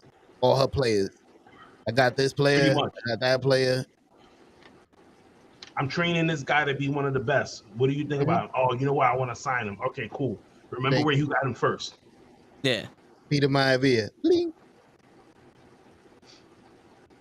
I still love you, Toe. I mean, yo, listen, I'll let anybody be wrong. It's all right. You can't be a royal family because he said so. All right. But he is, though. There's 7,286 Samoan family members in wrestling. There's 3 roads. But who has what? He said there's more than one royal family in wrestling. When there's a lot of people that go for the there McMahon family, you know he said that. There's a lot of people when you think of old school, and people say, "Man, you know what? This person helped me when I was coming into the business," and all these younger guys. Who do they talk about? Who do they talk about? Okay, they talk about Dusty. Okay, all right. No, okay, whatever. All right, so royal family, the Samoans, the royal family. Who's the biggest Samoan name out there? Yokozuna. Okay. Yeah. No, it's true, but that's alive right now that can do something. Who's the biggest Samoan name? You're putting stipulations into this. You're putting stipulations to it. Like you asked the question. Because if Yokozuna was alive, he would have been in this match already. If Yokozuna was alive, he would have been the landscape of their Samoan dynasty would have completely be different. even up to now, because I would just change a certain dynamic to it. I'm just saying. You know what? Jeff, I'm just gonna, you know, it's just, it is what it is. Don't compare me to JR. I know these people's names, Jeff. Okay. Listen. This is fair. This is a fair assessment. Okay, because you couldn't even fucking pronounce territory, sir. So that is thank you, Jeff. That was your fault. That's your fault. That was Steve's fucking fault. You put disrespectful words like that in the chat while I'm talking. Don't write in the chat while I'm talking. You was stuck. You're stuck. You was stuck. I'm thinking of thick and juicy this whole fucking night. Look at Show's face. We coming for you, nigga. Listen. There we go. Y'all just mad. Y'all just mad because I come with the hot fire. You want Cody Rhodes so bad to win the WWE title. Why? Because his daddy won it. I think it would be cool. I think it would be different. It'd be cool. No, I think it would be different. You know what? Just give him his flowers. Why not? You know what? Out of not for nothing. No, fuck that. After all the shit that he basically left, he reinvented himself. All right, he actually got his shit together. He became an EVP of a company that he didn't even think that it was gonna fucking exceed to the point where it's at right now. Fucking left. Yeah, I'm gonna go back. I'm gonna go back because you know what? They're gonna got the fucking check. And you know what? At the legacy that my dad left, and they do have a fucking amazing, beautiful statue of fucking Justin Rhodes. All right. Yeah, she's making my point for me. The dream back. Why? Because it belongs there. That's why. No, I get it. Tradition is there. Yes, guess what? There's more than one royal family because guess what? You have the Rhodes. Yes, you do have the McMahons, but you also have the Samoan dynasty as well. Yo, you're bringing the fire because it's true. He did not earn a WWE championship. He left through a hissy fit and came back. And Vince McMahon said, "Good boy." Vince McMahon said, "Good boy." No. We have people now that earned the WWE title before fucking Cody. You don't have to give him shit. You don't have to give him shit. My man made a company. My man made a company, and someone fucking told him no, and he fucking left. He left when the times got tough. He got tired of playing fucking Stardust, and they didn't want to give him his respect, so he left. Okay, who? No. I'm talking about AEW, bro. Who caught a hissy fit? Ultimate Warrior caught a hissy fit. Hogan caught a hissy fit. Austin caught a hissy fit. Sasha Banks caught a hissy fit. CM Punk caught a hissy fit. And when they come back, they deserve a title shot? He didn't get the fucking hissy fit though. Bro, he literally left. Talk shit about the WWE for 6 years. No more. He talked shit about the WWE for 6 years. Then he went. The opening of this show has fucking Lay saying, "You leave the company, you're breaking thrones." They built AEW off the spite of WWE. He fucking hated the Stardust shit. He hated Triple H. They kept fucking making reference to him every time he was in AEW with the golden shovel, the fucking sledgehammer, him getting over a go-go. Y'all forget this shit. The minute he stepped in WrestleMania, he had the golden dick, and now all of his fucking shit that he says is forgiven. But Hulk Hogan fucks his man's boy after he gave her him, and he's a fucking monster. Stop with the favoritism shit, bro. No, wait. We didn't say he was a monster for that. We say he was a monster. No, we can't sit here and go, it's okay when Cody does it because his father is Dustin Rhodes. You just fucking said it was okay. You just fucking said it was okay. Bro. How is he getting a title shot? He didn't do shit. He beat Seth Rollins 3 times. Seth Rollins was on a losing streak for the 3 years before Cody Rhodes got there. Come on, bro. He does not earn a fucking title. He didn't earn a title. Jinder Mahal earned the fucking title before Cody Rhodes did. He didn't do jack shit. He didn't do jack shit when he been there. He had 2 bullshit promos with the fucking Miz, bullshit matches with the Miz, and a bullshit match with Seth Rollins at WrestleMania. And then he wrestled with a broken freaking pec. Okay, good shit. Kurt Angle wrestled with a broken neck every night. Come on, bro. Come on, you bro. have to think about it this way. From the times are different where Kurt Angle was wrestling with him. Yeah, we know it's disgusting. Disinfect that shit, man. Monkeypox, it's real. Shit. Yo, Kenny, why are you revving him up? You get in the clink. No, I'm not. The thing about it is, and I'm not finished though. Oh, I'm go gonna ahead. wait till Gigi finish talking. No, go ahead. Right, and then I'm gonna say my piece. Yo, in the chat, chime in the fucking chat. Chime in the fucking chat. Right, if you guys are still with us for Toes rant and not letting Kenny speak, just like type it up. We're here for it. Yeah, it's funny as shit. I believe it so because this fucking guy cannot see that at the end of it all, Cody still deserves his flowers. Yes, he deserves his flowers now. Why? Because he's hot. He's hot. But you gave the Hardy Boys their tag team titles at WrestleMania because they just came back. First night. No. But if we're talking about, why does he get his fucking titles? Let's talk about the Hardy Boys winning the tag team titles on their first night back at WrestleMania. You want to talk about, why Cody all of a sudden? What is the difference? You're talking about titles. It's such a big thing about titles. They don't mean shit. So why are you getting so mad that Cody gets a shot? The tag team titles don't mean shit. The WWE title means something. That match meant more than anything else. Don't talk about, Cody's finally getting his titles. He never deserved anything. The Hardy Boys just came back. They just lost the titles of ROH the night before. So Cody's just getting it because it's a story. This is story time, Toe, and we must pay attention to the story. You're getting so worked up. I beat up Seth Rollins and now I'm a fucking #1 contender? So you're thinking too much about the WWE logic. Everybody knows the fucking history that's been happening. Everybody's been following along.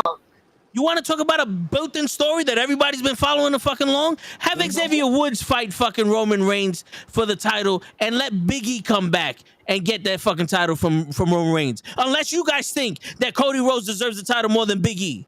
I love Big E, but do you see Big E coming back right now at this moment? You can't do that. You know what I'm saying? We're talking about the Royal Rumble. Oh my God. I'm talking about WrestleMania. Come on, you're telling me that Big E can't be back before WrestleMania? No. It's hard to tell. It's hard to tell. They just took the neck brace, the neck brace off of him. It's hard to tell. That type of injury, it's not no regular type of injury like a torn ACL in the knee or like fucking Xavier had the Achilles or a separated shoulder or something. That's a fucking neck. And that's a thick fucking neck. They never gave Kofi Kingston the fucking shot.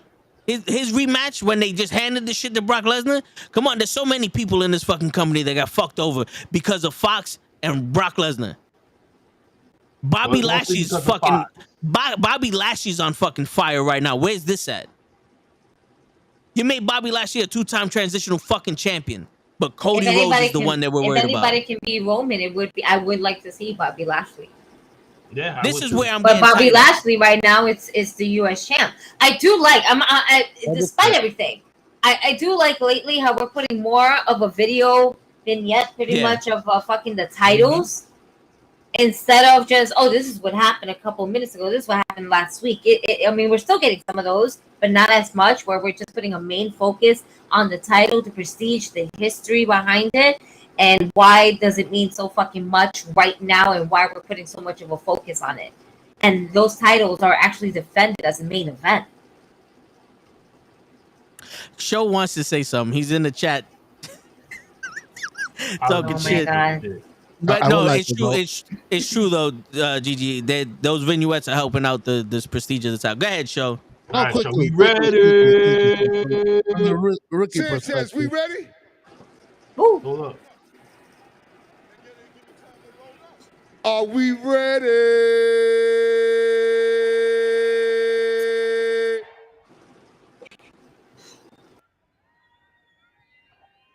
I guess not.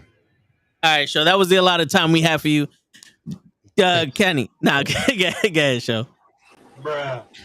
What I was gonna say is from the rookie perspective, because you made it seem pretty light, and that's very disrespectful. I made it seem what? You made it seem pretty light. What do you mean light?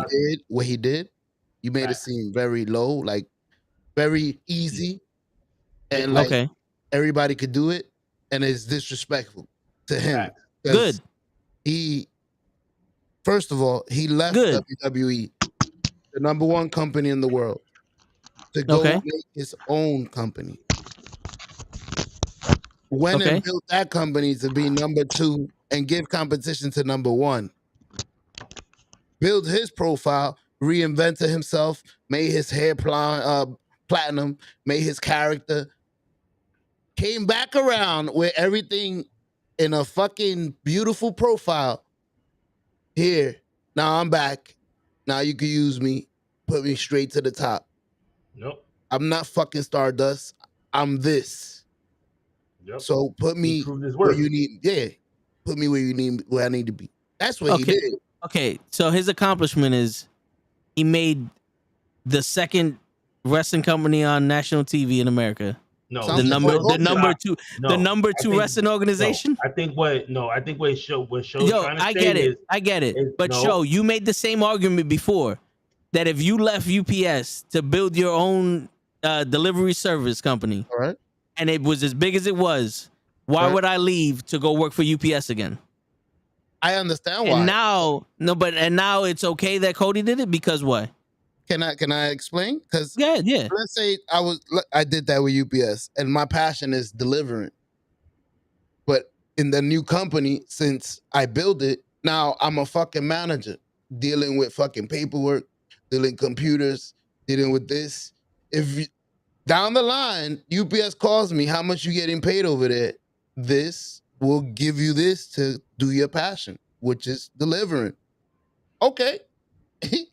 I'm leaving. Like I'm tired of being a manager. I hate being a manager. I just want to be me for the same price. And I'm gonna get my daddy's belt. I'm out. I saw that belt in my fucking house. I grew up with it. You made it a little smaller than what it is, bro. This belt is what he grew up with. Hold on, real quick. Wait, hold on. Go, wait. No, go ahead. Dusty was never world heavyweight champion in WWE. He was only NWA champion. You know what I meant? The title his pops never had. Okay. He grew up around that whole story. Yeah. Probably his dad coming home. This is the title I want to hold. Or anything. Okay. And two, when Cody was out in the Indies, right? He was only known as Cody. He wasn't known as Cody Rhodes. He asked WWE, can I get the last name? You know what they told him? No. Even when his pops was alive helping him build NXT, they told him no. This is why we get the breaking of the thrones and the sledgehammers and all the fucking references, because he was fucking pissed at them the same way you are right now with the fucking face that you're making, because every time I'm sitting here talking, I'm giving you the fucking facts. Yeah, but Drew McIntyre left the WWE. Okay, but what did Drew McIntyre say? No. But what did Drew McIntyre say before when he came back to WWE? He said when he did an interview, he said, I'm glad that they fired me. You know why? Because it helped me build the character that I am today. If he would have never left and they would have left him in WWE, he would not have the career that he had now in the Indies. He would never have the career that he had in Impact. And he wouldn't have the career that he has now in WWE. Thank you. That has nothing to do with what I wanted to say, but this is the thing. Bruh. No, yeah, he's happy that he fired him, but he went to the Indies, he developed his fucking character, he got bigger and came back. Okay. Cody Rhodes, obviously, when he went to the Indies and to Japan, didn't leave a mark big enough for him to come back. He had to be a CFO of a company he built. But who said that, though? He did. No, but what if he didn't want it? No one knows that he said that if they reached out to him or he reached back out to them to say, like, I want to come back. You don't talk shit about people that want you back when you want to go back. Yes, you can. No, bro. If he plays the game. Come on, bro.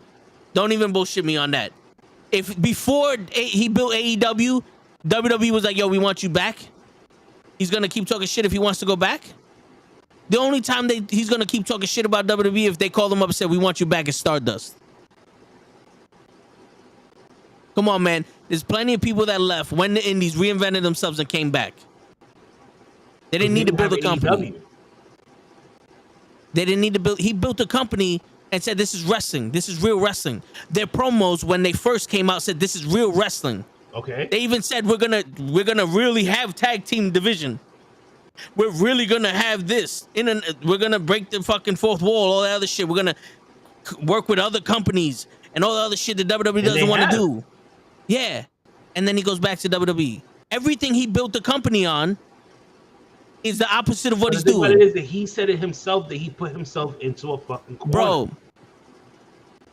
Bro, that's like me leaving this place to go do some clean shit that I don't ever get to curse or state facts on. I'm just a fucking corporate shell of somebody. You're gonna look at me like, yeah, this nigga fucking he sold out who he is. I've been saying this whole time I'm not that motherfucker. I'm gonna keep it real with y'all. If they give you $1 million right now and tell you to go to ESPN and leave us, what are you gonna do? Nah. Shit, I'll be right next to Stephen A. He's gonna say, you know what he's gonna say? He's gonna say, Tonight Show. I'll be right next to Stephen A. Fucking $1 million. Listen, they put $1 million cut. Right next to Stephen fucking A. Smith. Look it over. $1 million for the year. Nah. All you have to do is be on ESPN with Stephen A. Smith. We can't have you curse or state your facts. Nah. No, show will be all right. I'll be Kenny, you got all the passwords, right? Bullshit. Bullshit. I wouldn't do that. Turn down $1 million to come hang out with us. I would be on some. The only way I'm coming with y'all is if my people come with me. I gotta curse. I didn't put too much. No, it's not about cursing. I put too much fucking work into this shit. Did you be like, yo, all right, y'all niggas, I'm out. Y'all can split the 1 million. I don't care who you bring. You split it. You can split the 1 million with whoever the fuck you bring. Turn around and be like, ha ha, a lot of them niggas. Let's get them. Here you go. Everybody got their cut. Hey. It's still more than what we make it now. You right. You damn right. Come on, man. Oh shit! Have you ever known me to be that fucking selfish? I'm talking to you, Show. Nah, I was about to say that. I did say that. I said Toe would not take it. He wouldn't see. Like I would tell him, yo, take it, and fucking mention us every fucking night. Listen, Steven, the knuckleheads are taking over. Blah. That's what I would do. But he would feel like he's disrespecting the knucklehead by going anywhere else. He'll probably curse out Stephen A. Smith. Call him himself. Man.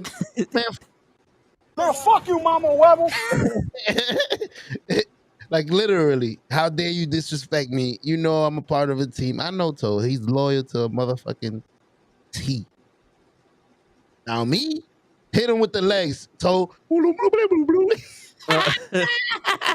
on. Word.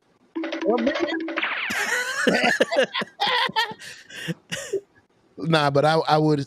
What I would do is I would split we'll split it. All right. Bring them on. We can split it. Cool. We'll take over from there. There you go. And then in 6 months, we're going to have to renegotiate the contract because we're the biggest thing on ESPN. Now we each won 100 million. No, but listen, Kenny, despite my personal feelings about what's happened with Cody Rhodes, I can see why you would do that. Because outside of that shit, people love him for some reason in the WWE. I can see your point. I'm just saying there are other wrestlers there that were fucked over in the Vince McMahon regime that I think would have a better story to go after Roman. Yo, before y'all get into another rant, I got 2 quick questions. Now, since Cody Rhodes did that, does his merchandise and his name belong to him? Or he had to sell the Cody Rhodes name to WWE? Didn't he get his name? He got his name. That's his name. Kept his name. I believe if anything, he probably owns the rights to royalties if using his name. So that's a way to get an extra paycheck. But WWE they're both getting a cut to it. Okay, I was gonna say they gotta get in there too. Yeah. And 2, If Kenny Omega switched over and went to WWE, you would bitch about him going for the title? Since he didn't prove himself? You would want him to prove himself? Well, Kenny Omega is a totally different name than Cody Rhodes. You know, Kenny Omega is a New Japan Pro Wrestling fucking legend. You know what I'm saying? Yeah, thank you. But also, you said if Kenny Omega went to WWE, the first thing went through my mind was, he's gonna get hurt. With the schedule they have, my man ain't even healed up and he's back. He had a shoulder brace, a fucking workout shirt, the compression shirt. Yeah, my man. I don't know what the fuck is going on with him. He looked at the guy from Any Given Sunday. Yeah, if Kenny Omega goes to WWE, it's not gonna be for a long time. And it might be the Shinsuke Nakamura shit, where it's like, I get to do whatever the fuck I want, a light schedule, and I get paid. Fuck it. He's gonna be a Willie Kick Demon. me in the balls. You know what I'm saying?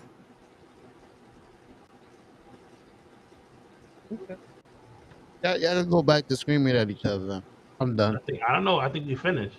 Oh, yeah, done? My bad. I ain't mean to interrupt your rant. You want me to fucking scream again? I know. We've heard enough of your nonsense.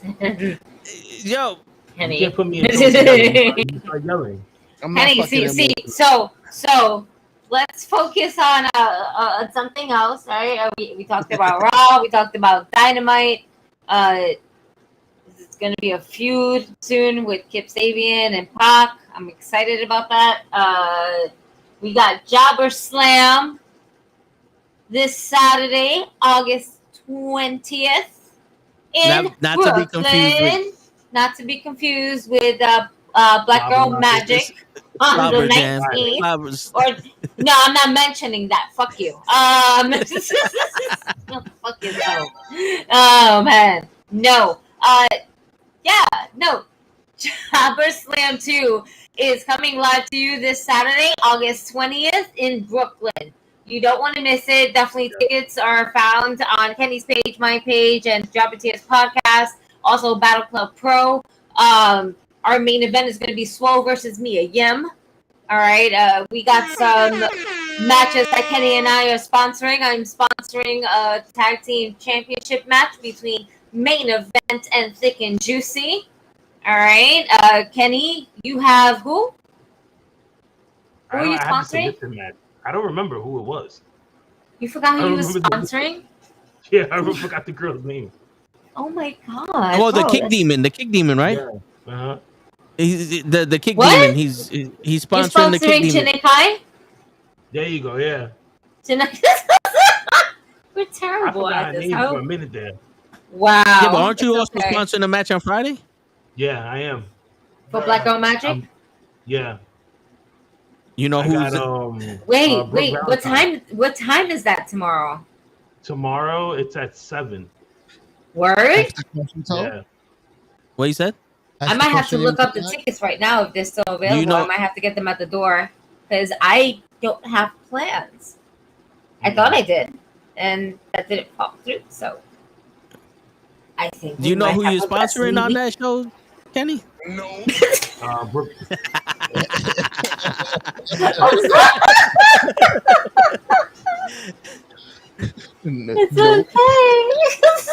okay. Somebody with legs. Oh my god. Like somebody with legs. Bonesaw Brooks. Jesus. Who are you sponsoring? Oh shit! Oh man. No, we heard your show. This is why we can't do things professionally. For real. For real. Sarah, we gotta do better, guys. We gotta do better. So wait, Bonesaw Brooks is wrestling Jenna Kai, or is she on the Black Girl Magic? No, they're fighting each other at Jobber Slam. Yeah. Okay. It's a submission match. In a submission match. Ooh, that's dope. All right, now Kenny. A submission match. I can't wait to see this. For real. Sounds exciting. Kenny, who are you sponsoring on Black Girl Magic? Brooke Valentine. Nice. And who's she wrestling? I don't know what match she has though. Because they gave me the card, but I didn't really look it over because I'm not going tomorrow. Okay. Oh, you're not going tomorrow? No. Damn. I thought you were going to be there. No, I got stuck working a double tomorrow. Oh, he looked so excited. Look at his face. Damn. Yo, show, we gotta park by Kenny and walk 3 miles to the show. Kenny, you live 3 miles away? Yeah, I live on the white side of Brooklyn, bro. Y'all want to split a cab? Where we're going is in the hood side of Brooklyn. It's completely different. Y'all want to I understand that so cold-heartedly. Y'all want to park by Kenny and split a cab? Let me know. Why for you to split a cab? Listen, you'll find parking around there. Man, it's $7, bro. $2 a piece. It's not $7. Listen, when you get close enough to where to where we at, you call me, okay, and we will find parking. Trust me, I know that whole entire area. Oh, okay. Because when me and Gigi went the last time, I found parking right around the corner. That's parking. She said no immediately. She was like, I don't drive. You're asking someone who doesn't drive. I've never seen parking. I don't see parking around my way, so I know there's no parking ever. I will get you parking. Trust me, you will get parking. She said, you asking the wrong one. Kenny, didn't you want me to help you with your OBS? What happened? Didn't you want me to help you with your OBS? Yeah, if you're gonna come through early, yeah. Yeah, I don't. You gotta come to my house though. I'm down to walk 3 miles. Show ain't. All right, listen. I was gonna go to the liquor store anyway and get a bottle real quick and walk my ass to the fucking show. We go get one of those 250-gallon quart fucking coolers, fill it up with some chicken and some potato salad, and we'll be on the way and we sell some potato salad at this fucking restaurant. See, this is why we can't take you anywhere. This is why we can't take you anywhere. I got potato salad. I got potato salad. Like, yo, I told you got? Yeah, man. I'm trying to sell this potato salad that I bought a month ago. Word. It's so good. Word. We wouldn't take it for free. No, but yeah, I'll be there. Just let me know what time. All right. Yeah, and then I want to be part of the festivities. I want to be part of the festivities. Come through. Here she comes. I'm on mom duty, so you already know. We got this. It's all right. We can put She's a chilling. Snapple bottle for you, please.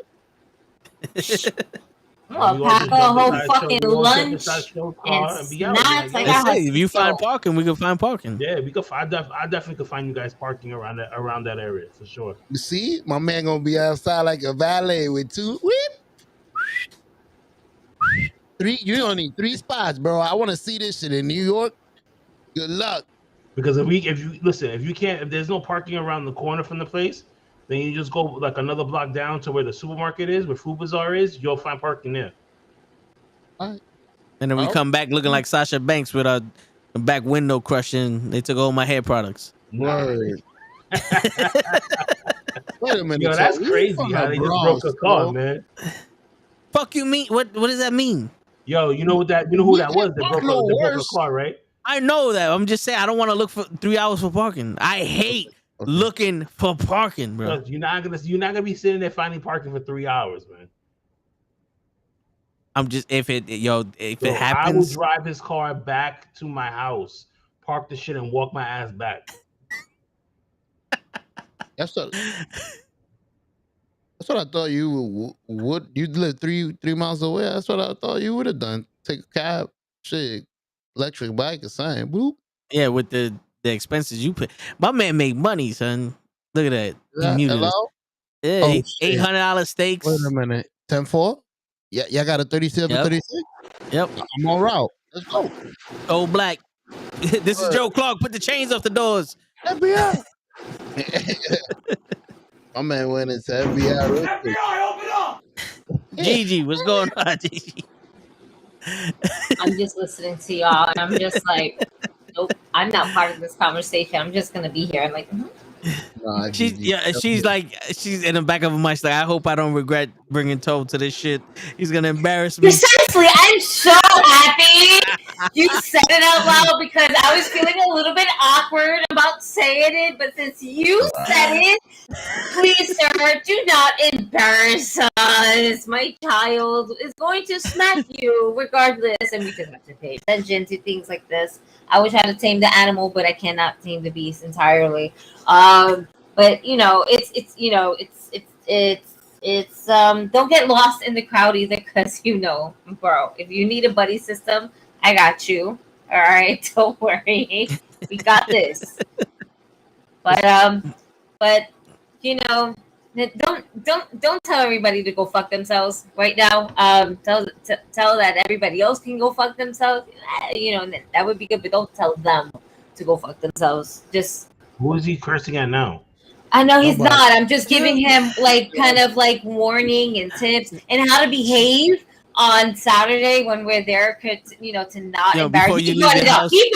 I didn't bring it up. He brought it up. And you tell the kids the rules. He was the one that addressed the elephant in the room about the embarrassment that could possibly happen, and I didn't want to say anything, but since he brought it up, I just just kind of like pointers, you know. We gotta guide them. You know, I didn't know anything. You gotta guide them. Don't curse at anybody.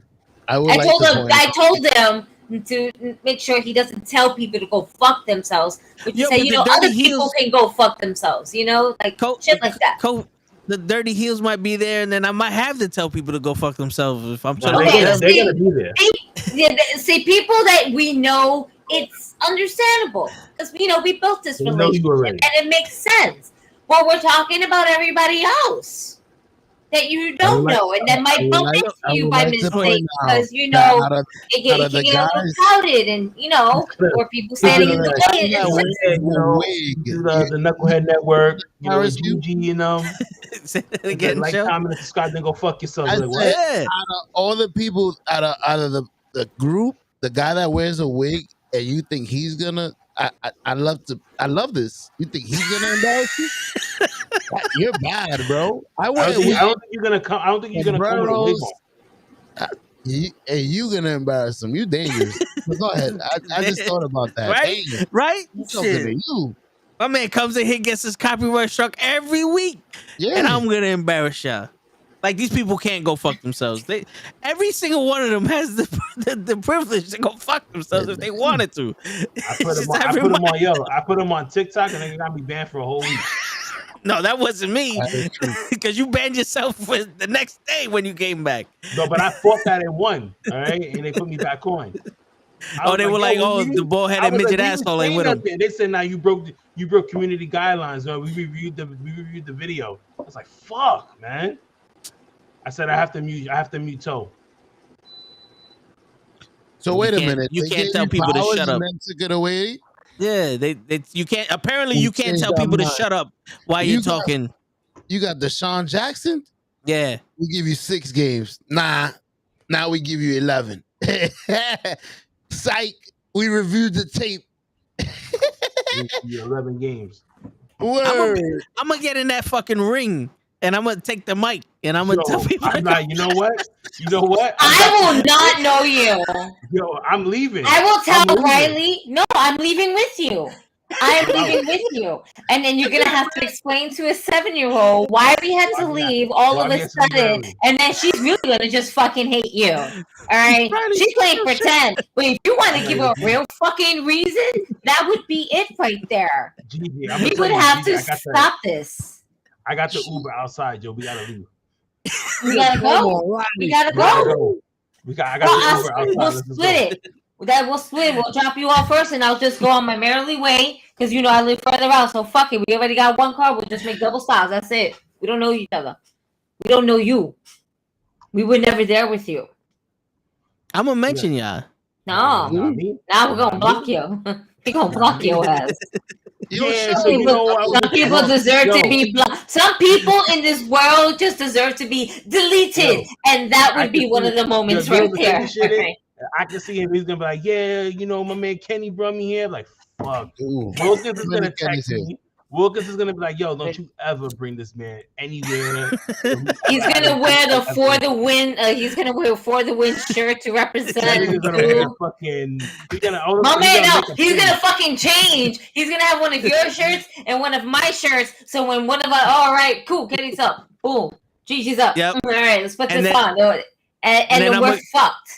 I'm gonna give the mic to Show, and he's gonna cut that Ric Flair promo, and he's gonna have the call-up underwears on. Realize that they're a tag team. They're a tag team. He's gonna wear. One's gonna wear the For the Win shirt. The other one's gonna wear the fucking the call-up podcast shirt, and he's gonna be like, "Yeah, we know them."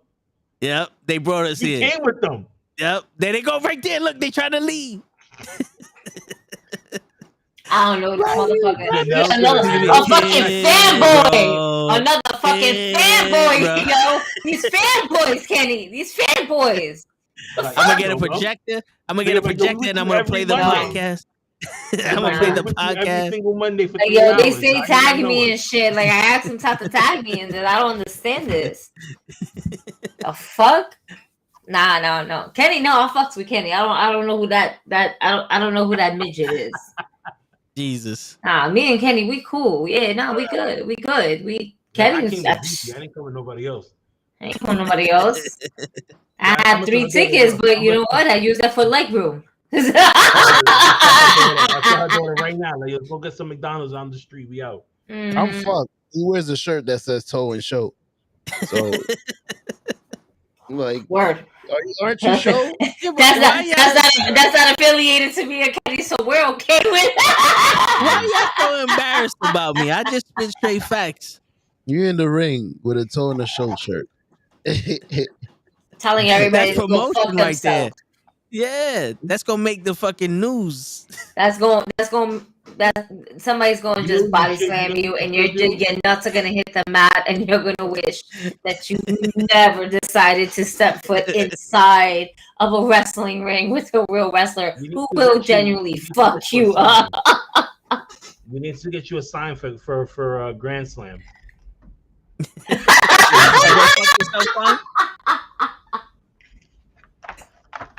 So you can just walk around with a big ass sign, like walking through you. Hey, go fuck yourself. Hey, go fuck yourself. Yeah, okay, go fuck yourself. Like, yo, what the fuck is up with this guy? Like, I don't know. It's like, subscribe, skip the step 10, and go fuck yourself. Yeah, is Dave still in the chat? Because we got like 7 people here. So yeah, I hope Dave got his hotel room already. I asked him yesterday, and he was like, "Oh shit, I need to get on that." Damn, Dave. Let's get on that. He's gonna be sleeping at hotel in a minute.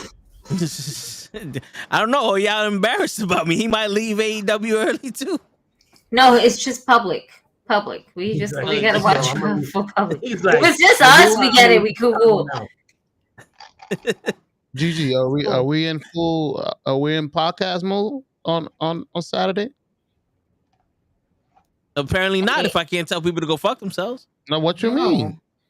No. Toe can't tell people to go fuck themselves. No, we're in Brooklyn, in the hood. No, but I know you know that. We're telling him about that, you know, because you don't listen. So it's the most dangerous in the world.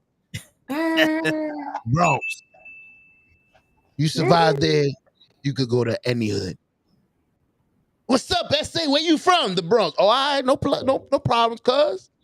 I don't know. The numbers are against you. Remember, we're in Brooklyn. The numbers are against y'all. Remember that. We gotta remember territory. I can't wear my Bronx hat. You can. I didn't say that. I just y'all can try to go and kill us. There's still people out there that go fuck themselves. Yeah, just don't tell people to go fuck themselves. Essentially, that's all we're saying. Don't tell people to go fuck themselves. You can't use your PA system, Kenny. No. Word. This is a Fortnite. Go fuck yourself. Hey, you in the blue shirt over there, can you go fuck yourself, please? Word. First of all, good morning, but go fuck yourself. Yeah. Everyone that's outside the Blockbuster, kindly evacuate and go fuck yourself. Thank you. Word. Hey, double park over there. Go fuck yourself. Yeah, go fuck yourself. Lady crossing the street, the light's about to turn green. Please proceed to go fuck yourself. Go fuck yourself. You waited till the light turned green? Yeah. Go fuck yourself. Yeah, be like, This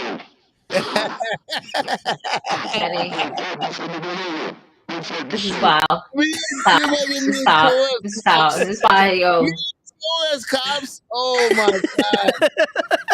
This is why we can't go to nice events like this, okay? This is why we can't have nice things sometimes, all right? You can't tell everybody to go fuck themselves. I mean we can. But, you know, this time no. Not that day. Oh shit, here it goes. Hold on. FBI, open up. Boom, boom, boom. Hit it. Yep. Boom, I don't want nobody reading my lips. He went in, bro. Listen. 5-4. We got Osama again? How we got Osama again? I thought he was dead. I'm done. Hold on, let me cut the screen off. Wait, sure. Did you ever? Who do you think that's gonna dethrone Roman? I got you stuck. He froze. Look at his face. He did the. My man was like. My man said. I love it. It's like when you're in class and you know you didn't do the homework. And it's like, all right, man, I got 2 more minutes left for class. I can get the fuck out of here. No one picked me. Yeah. And it's like, so, fuck, man. He gave me the smile. He did a smile like, what do you mean? You asking me a question? I thought that was embarrassing. Yeah, let's talk about Toe again. Are you asking me a question?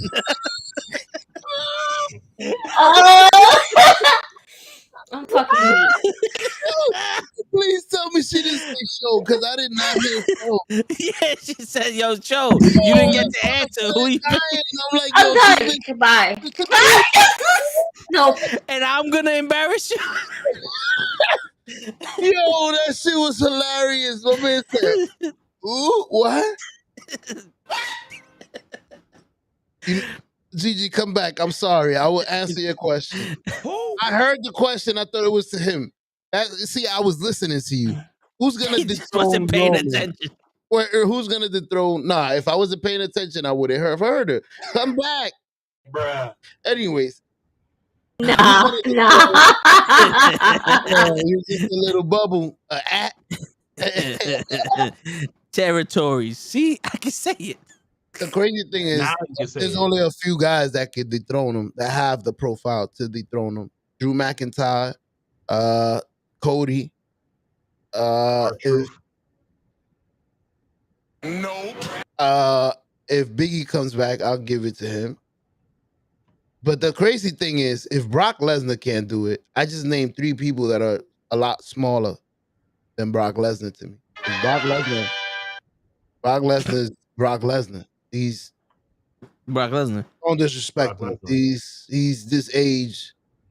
I don't want to say Hulk Hogan because everybody comes to Hulk Hogan, but this guy was a freak of nature when fucking Stone Cold and all these motherfuckers were around.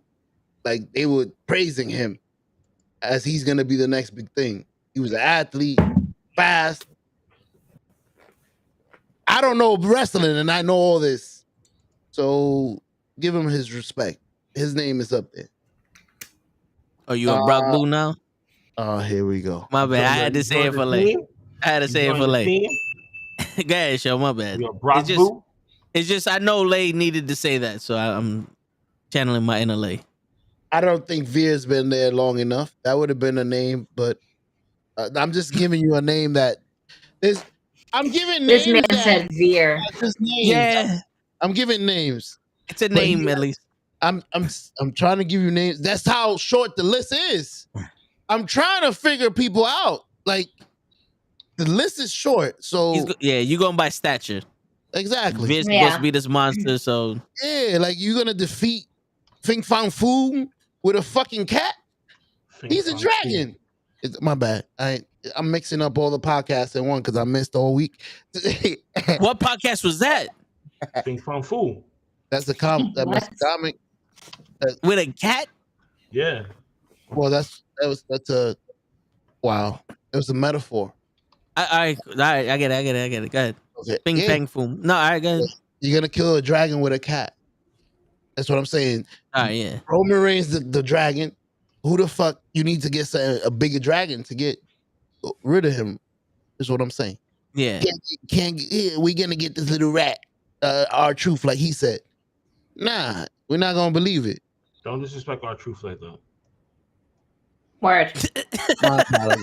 Damn, he got real serious on me. You know I'm gonna see you on Saturday, right? He's a 50-time freaking 24/7, 365 hardcore 7-Eleven downtown all around champion, man. Don't disrespect my man. Yo, my man show is like, I can't say one complete sentence without somebody telling me some shit. Nah. Show's gonna snap one day. Nah, you know what? He's gonna turn into me, and he's just gonna fucking rant. Nah, y'all perfect for me. I'm little like Clips.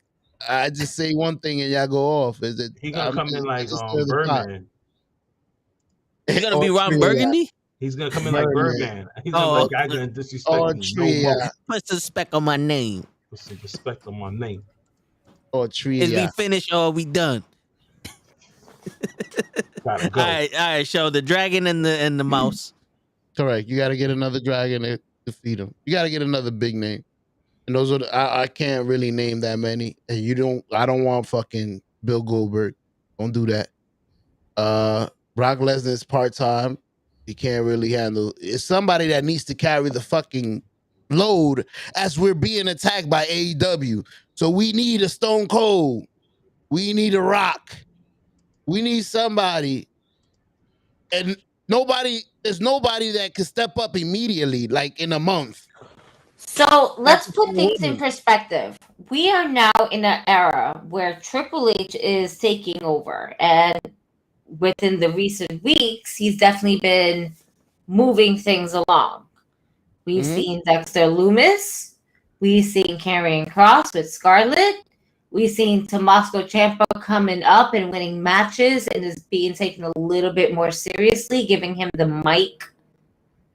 There's a lot of changes that's happening. A lot of Triple H's boys are there. Who's to say Johnny Gargano's not to come back? Oh, we got Dexter Lumis coming in. Mm-hmm. You think we got Kevin Owens? We got Kevin Owens coming back, like that badass character that he once kind of came in with in NXT. He came in with a championship from NXT and was challenging John Cena. He was doing like really heavy ass. Sami Zayn, I think he needs to stop being the whole, I'm an oos, I'm an honorary oos. I think we need to cut that. I think we need to cut his beard. I think we need to cut his hair.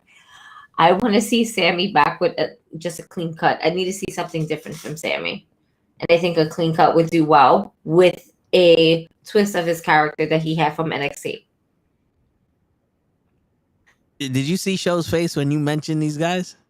That's what I was going to say. You just mentioned 17 guys that would be bullshit to beat fucking Roman Reigns.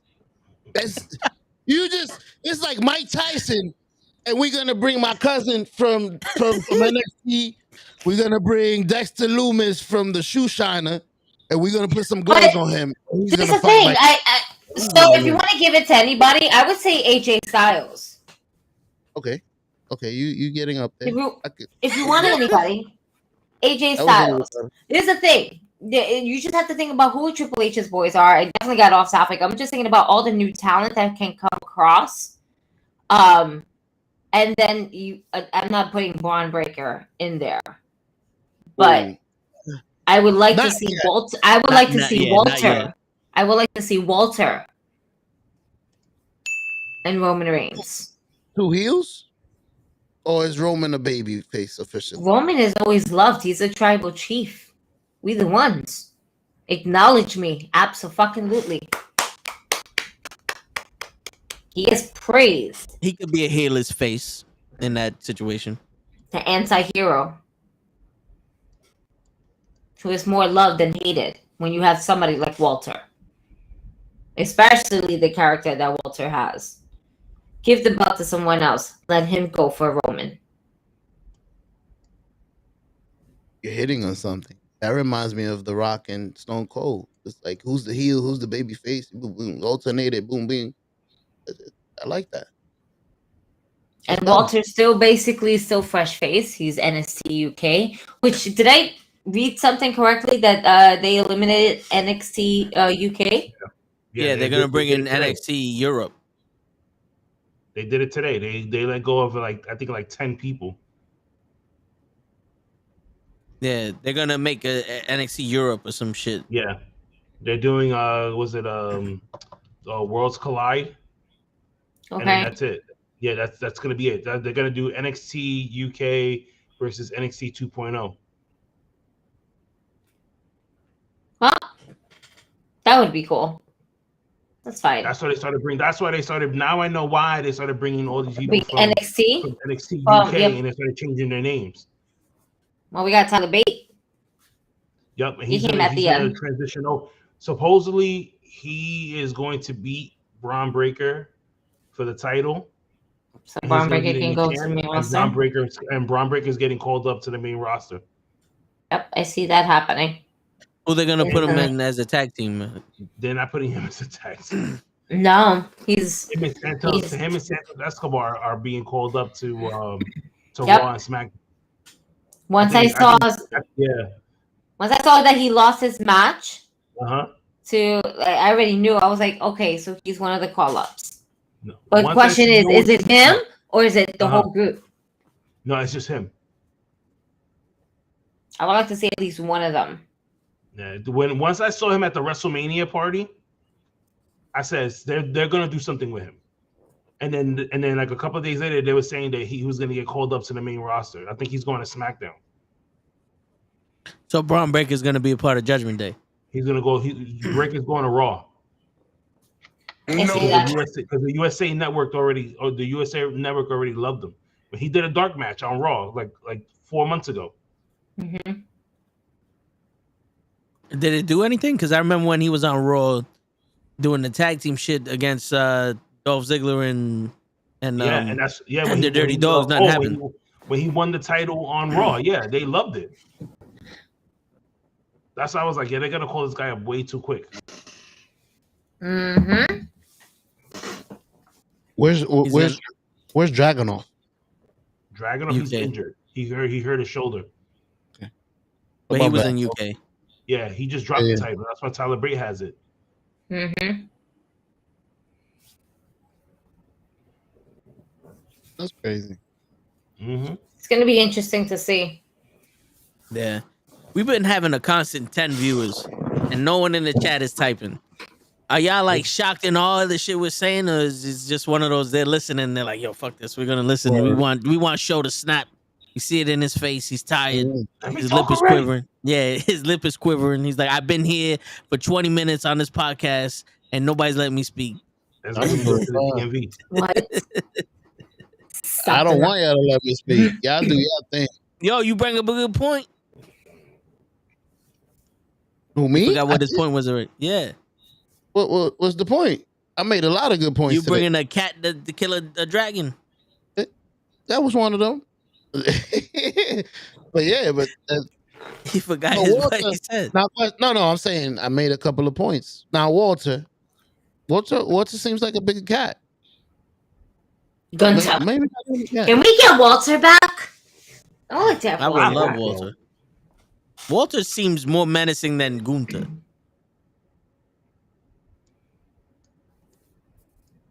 Unless I'm bugging. I don't know. But I like Walter better than Gunther.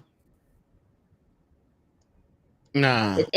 No, I do. Because it's easy. It's not to say it's easier to chant. Is when Walter was in NXT, or you kept hearing it's like he was getting the fucking Goldberg chant. Walter's gonna kill you. You don't hear people saying Gunther's gonna kill you, because we already knew what happened with the last name. Oh shit. Oh, I just thought about that. That's so fucking dark. Oh my god. I'm fucking done. He was the last name was some fucking Nazi name. Yeah. It was some fucking the like, you know how they had the whole fucking name, and when people looked it up, they was like, this is a fucking Nazi name. So instead of having the whole name, they just dropped the last name and left the first name as Gunther. They did too much. I feel like the damage is already done. Now I feel like Gunther is a fucking Nazi. He's not even. Is he from Germany? Is he German? No, he's from Germany. Is he from Germany? That's the thing. Usually they don't make you play what you are. If he is from Germany, he would have made him Russian. Oh, Bulgarian. Or Bulgarian. You are now Russian. So, yo, they're saying that there's WWE reached out to AEW talent. Who'd they reach out to? I think it was Swerve. Oh, to bring back for Hit Row? Yeah. He's better off in AEW. They don't need him in WWE. No. They got top dollar. I don't know. That's what you need, really. To be honest with you, she's there. She's there. All three of them are there. To be honest with you, I haven't watched Death Row and AEW. Death Row. Hit Row and in NXT. You know what I'm saying? So I don't know who they are. When I first saw them, I was like, oh, it didn't hit with me, but they're back, so I gotta give them a chance. But from what I see from Swerve and AEW, I don't think you need them. But Swerve wasn't even part of the original trio. That's the thing. Swerve came afterwards, like Swerve's name was hidden, so they just added Swerve to that group because they saw that, hey, they all kind of vibed together, and they vibed well, especially for Swerve's character. But he was never the original. Original was definitely B-Fab, Top Dollar, and Swift? Is it Swift? Tony Swift? I don't know. Hunter Swift? Damn. The third guy in Hit Row. The Hit Row. See, now you calling it Death Row. I fucked up. The view. Yo, but Death Row is hard though. Hey, there you go. Who is it? Who's Kenny? Who is it? Who's the people in Death Row? Ashanti D, Adonis, Top Dollar, and B-Fab. There we go. Okay.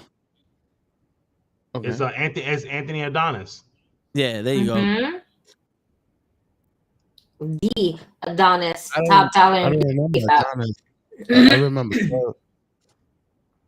What was Swerve's name? And that's why. Because Swerve was going to be that wrestler that was going to kind of help them push themselves through the whole thing. Like he was that foot in the door of a wrestler to kind of get that in. You know, they were still going to get in because they got swag to them. Yeah. It's a whole vibe. And they mesh so well together. So you're going to see. And there's going to be a lot more of trios with females in them. Tag team with a female. And just like women just kind of going at it like, nah. Like, I'm the first lady of this team right here. You're the face lady of that team. Yo, what's good? Why you keep tripping on my boys like that? And then they're going to go at it. It's in the making. It's going to happen. It's going to be fun. I'm excited to see what kind of unfolds with it. That'll be the best. Would you rather Escobar be on Raw than SmackDown? Nah, I'd rather put him on SmackDown. Yeah. Who would he wrestle on SmackDown? He could Ricochet. Yep. Drew Gulak. No. Sami Zayn. Drew Gulak. Sammy, no, but I don't know. Yes, no. Oh, my light went out. Time to plug it in. That's how you know you was here too long. Yeah, she's over here. The light's like, it's time for you to go to sleep. That happens on Mondays, right? When we on too long, else then the light go out. Like, yeah, it's time for us to go. What happened? I was like, the shit was like, yo, nah, we're done here. What are you doing? Word. So that's good. That's safety. Good. That's good. Just in case I leave it on one day. I doubt it because they would turn it off. But that's good to know. That's very good to know. 3 hours and 34. Okay. Just about. There you go. Yeah. Not bad. Cool. So, any last thoughts before we call it a night? Because I see shows over here reading something. I'm actually looking at the roster and looking at names that For him would to actually appear, and I haven't seen one. It's about 300 names on SmackDown. On the whole WWE roster. Oh, and you haven't seen one that you want him to wrestle, or you don't know? Nah, I haven't. I haven't seen one. What about Finn Balor? Bobby Lashley. But he's on Raw. I mean, on Raw, I can see him actually doing shit. Like out of nowhere, Finn Balor. Do we get that rematch back? Yeah. Oh, that's right. So the rope could break. Wait, well, no, there's a draft though. There's a draft coming soon. That's official. Escobar most likely can go to SmackDown. So why can't Judgment Day go on SmackDown? Because they're gonna follow the Mysterios wherever they go. Yeah. Remember, Dominic's Poppy is Rhea Ripley. Just like when Dominic should be drafted to NXT. There should be a draft with NXT. That should be crazy. If we do a draft, I want a draft with Raw, SmackDown, and NXT. Is it going to be 3.0 now that they combined with UK? No. It's just a second phase. There's different phases to this. Listen. All right, so it's NXT 2.0, 2.1. They need to just drop 2.0. That was terrible. Whoever thought about that was terrible. They're probably gonna keep it just for the season. I don't know. It's gonna be an update like the iPhone update. I hope so. NXT 2.0.1. Terrible. Shit, yeah. Is the draft official though? Is that's happening? Supposedly. Yeah. Then we might have to do another draft then. Show, get your shit straight, your team ready. My fake people. Can you help me again? Oh shit. We do it again. And you can go up against Gigi. Gigi and Lay. Kenny and Show versus Gigi and Lay. But I was like last year. Yeah. There you go. The rematch. The rematch of the. You know what? I think I have it in my book. We'll go. I'll go over and see who's went where and who's winning. Because I think Tommaso Ciampa was picked by Lay on Raw, and he's on Raw. So let's see. It's great. Let's see. Let's see what happens. What about Randy Orton? He's hurt. Versus the Royal Rumble. Yeah, he ain't coming back. Escobar? Versus Roman. Roman. He was supposed to. He was supposed to, but he's hurt. Yeah. That would be believable to me. Because they were supposed to from the rumors of the way they had it listed for Roman to face. It was Riddle, Randy, Drew, then Cody. Mm-hmm. Reggie from Outcast, Jay the Corrupt, Nas, and then me. Yeah. I like it. I mean, I feel like Roman shouldn't, like, even if they put somebody in front of him, he shouldn't do the job. Like, that's not, I want to pay it forward. Who I'm going to pay it forward to? Mm-hmm. Who am I passing the baton to? Like, give me somebody to pass it to. And Bobby Lashley. You the next monster. You the next tribal chief. Here you go. Ooh, Bobby. Bobby is a good answer. I'll take a Bobby. But not for nothing. Not for nothing. If you want, I mean, maybe it's just the asshole in me, and maybe somebody else might agree with this. But what if they actually give it to Theory? Like Money in the Bank? What? Yes. Like, I forgot where did I hear this. That's a way you can take one of the titles off of Roman without hurting him. So I forgot where I heard this from, and I wish I could remember to give them credit.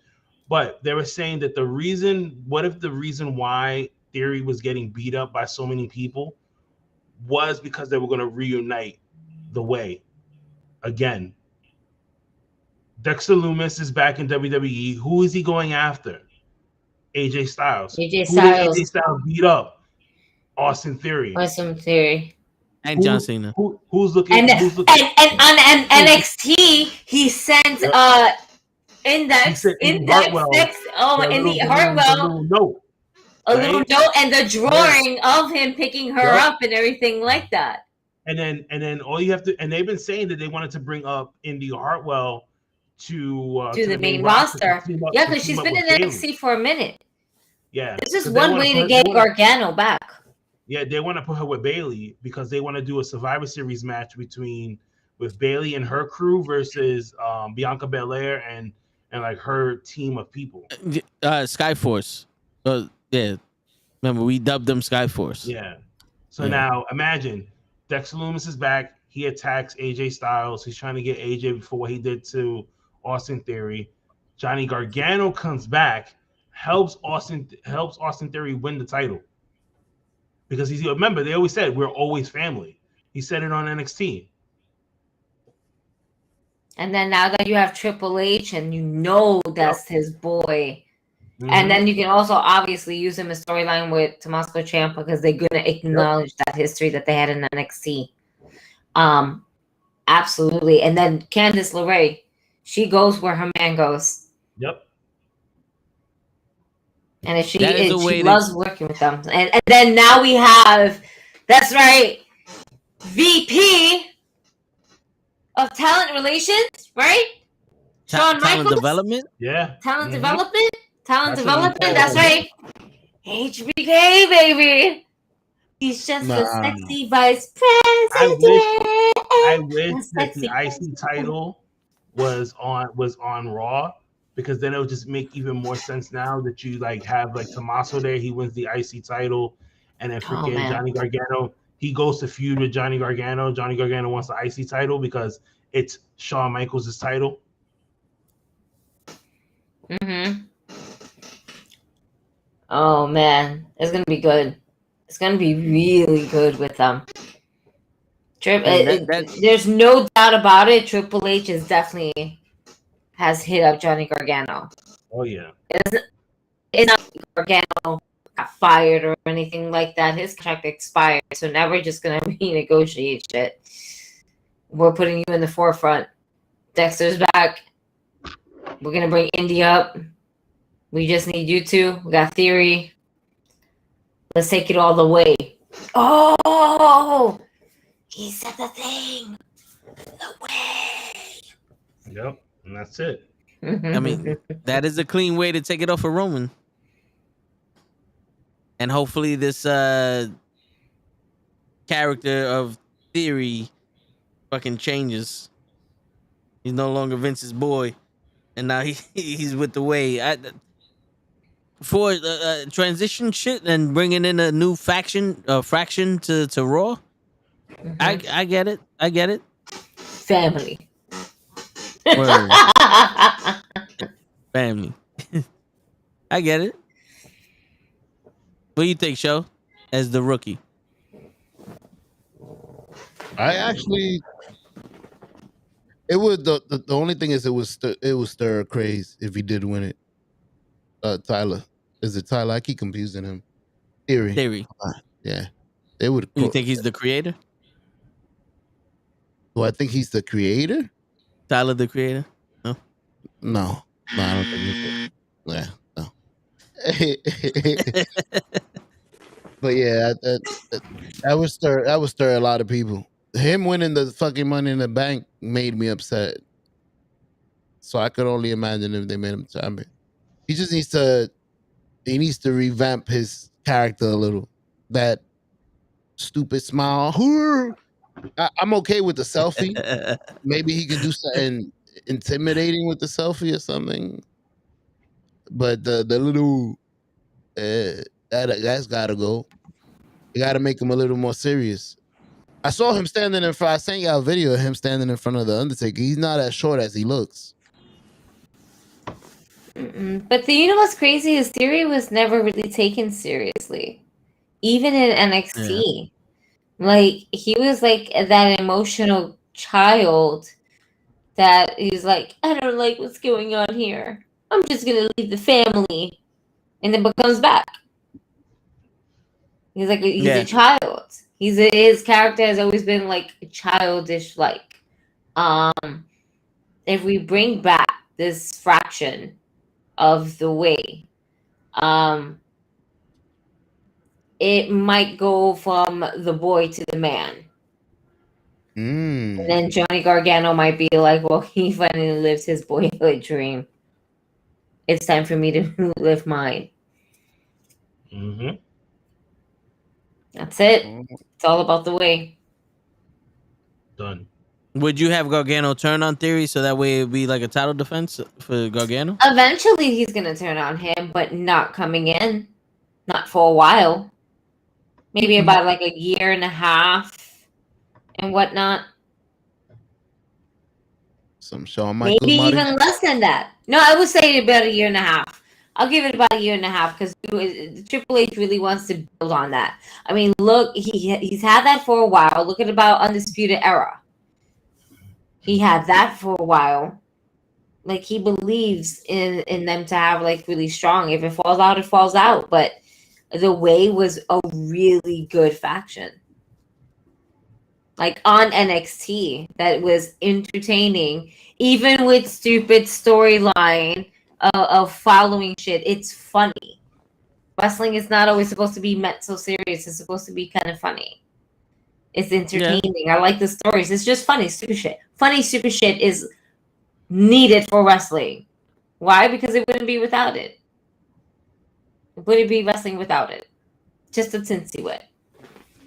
Throw the logic out the window.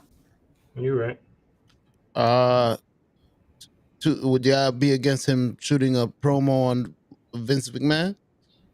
Now that Daddy, like trying to shed him. I think we're trying to. Vince McMahon isn't holding me. I think they might want to steer away from that. Okay. Yeah, we're staying away from Vince McMahon's name and kind of giving that to Johnny Gargano because in a way, Johnny Gargano was dad and Candice LeRae was mom. And then you had Harry as his boy. It was like legit brother and sister type shit. It was the most funniest thing. It was a legit family. Yo, Dream says Theory turns on Gargano and creates Theory's Way, and then DIY reforms. I'm with it. I'm with that too. I see Theory turning on Gargano more than Gargano turning on Theory. Unless it's been put in the position where Ciampa's there, and then it's like, damn, this guy, damn, we're family, but this guy, he's gonna be in a conflicted thing, and then Theory might just go ahead and be like, yo, fuck you, I'm family, I've been there. No, bro, we're just pie in the sky theorying it right now. We're just making our own. We're putting it out there in the universe that Gargano's gonna come back to WWE. I'm not even gonna touch that when it's time for a poll.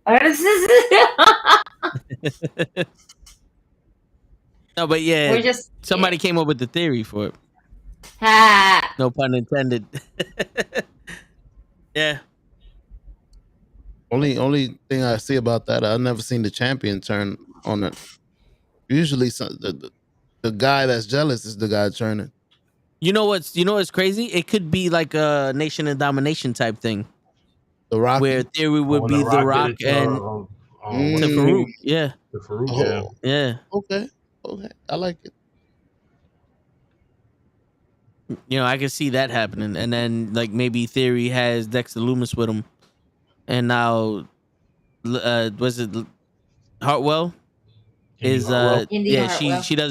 She doesn't know where to go, and you know you already said the Candice LeRae is already gonna go with Gargano, so it just be a faction split, and then I'm with it. But we went mad long. We went way over really quickly. Sorry. Yeah. I just want to put in there. Imagine if they just call up Indy Hartwell, and then Dexter Lumis is just trying to go into the ring to go get her, and she saves him from security. That'd be dope.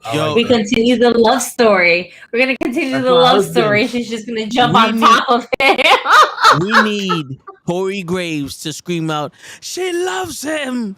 She loves him!" The fucking Macho Man, Miss Elizabeth shit, man. He might say he's That's a what we fucking need. psychopath. That's what we need. But all right, on that note, because we went over almost an hour, because the show, man, it's always show's fault. He comes out here with these points, and then Kenny wants to fucking argue with me, and I never let Kenny get underneath my skin. I never get emotional with him, no matter how hard he tries. Always gets emotional. Yeah. On that note, because I can't say it on the show, apparently, y'all go fuck yourselves. It's your friendly neighborhood knucklehead signing out. Peace, everybody.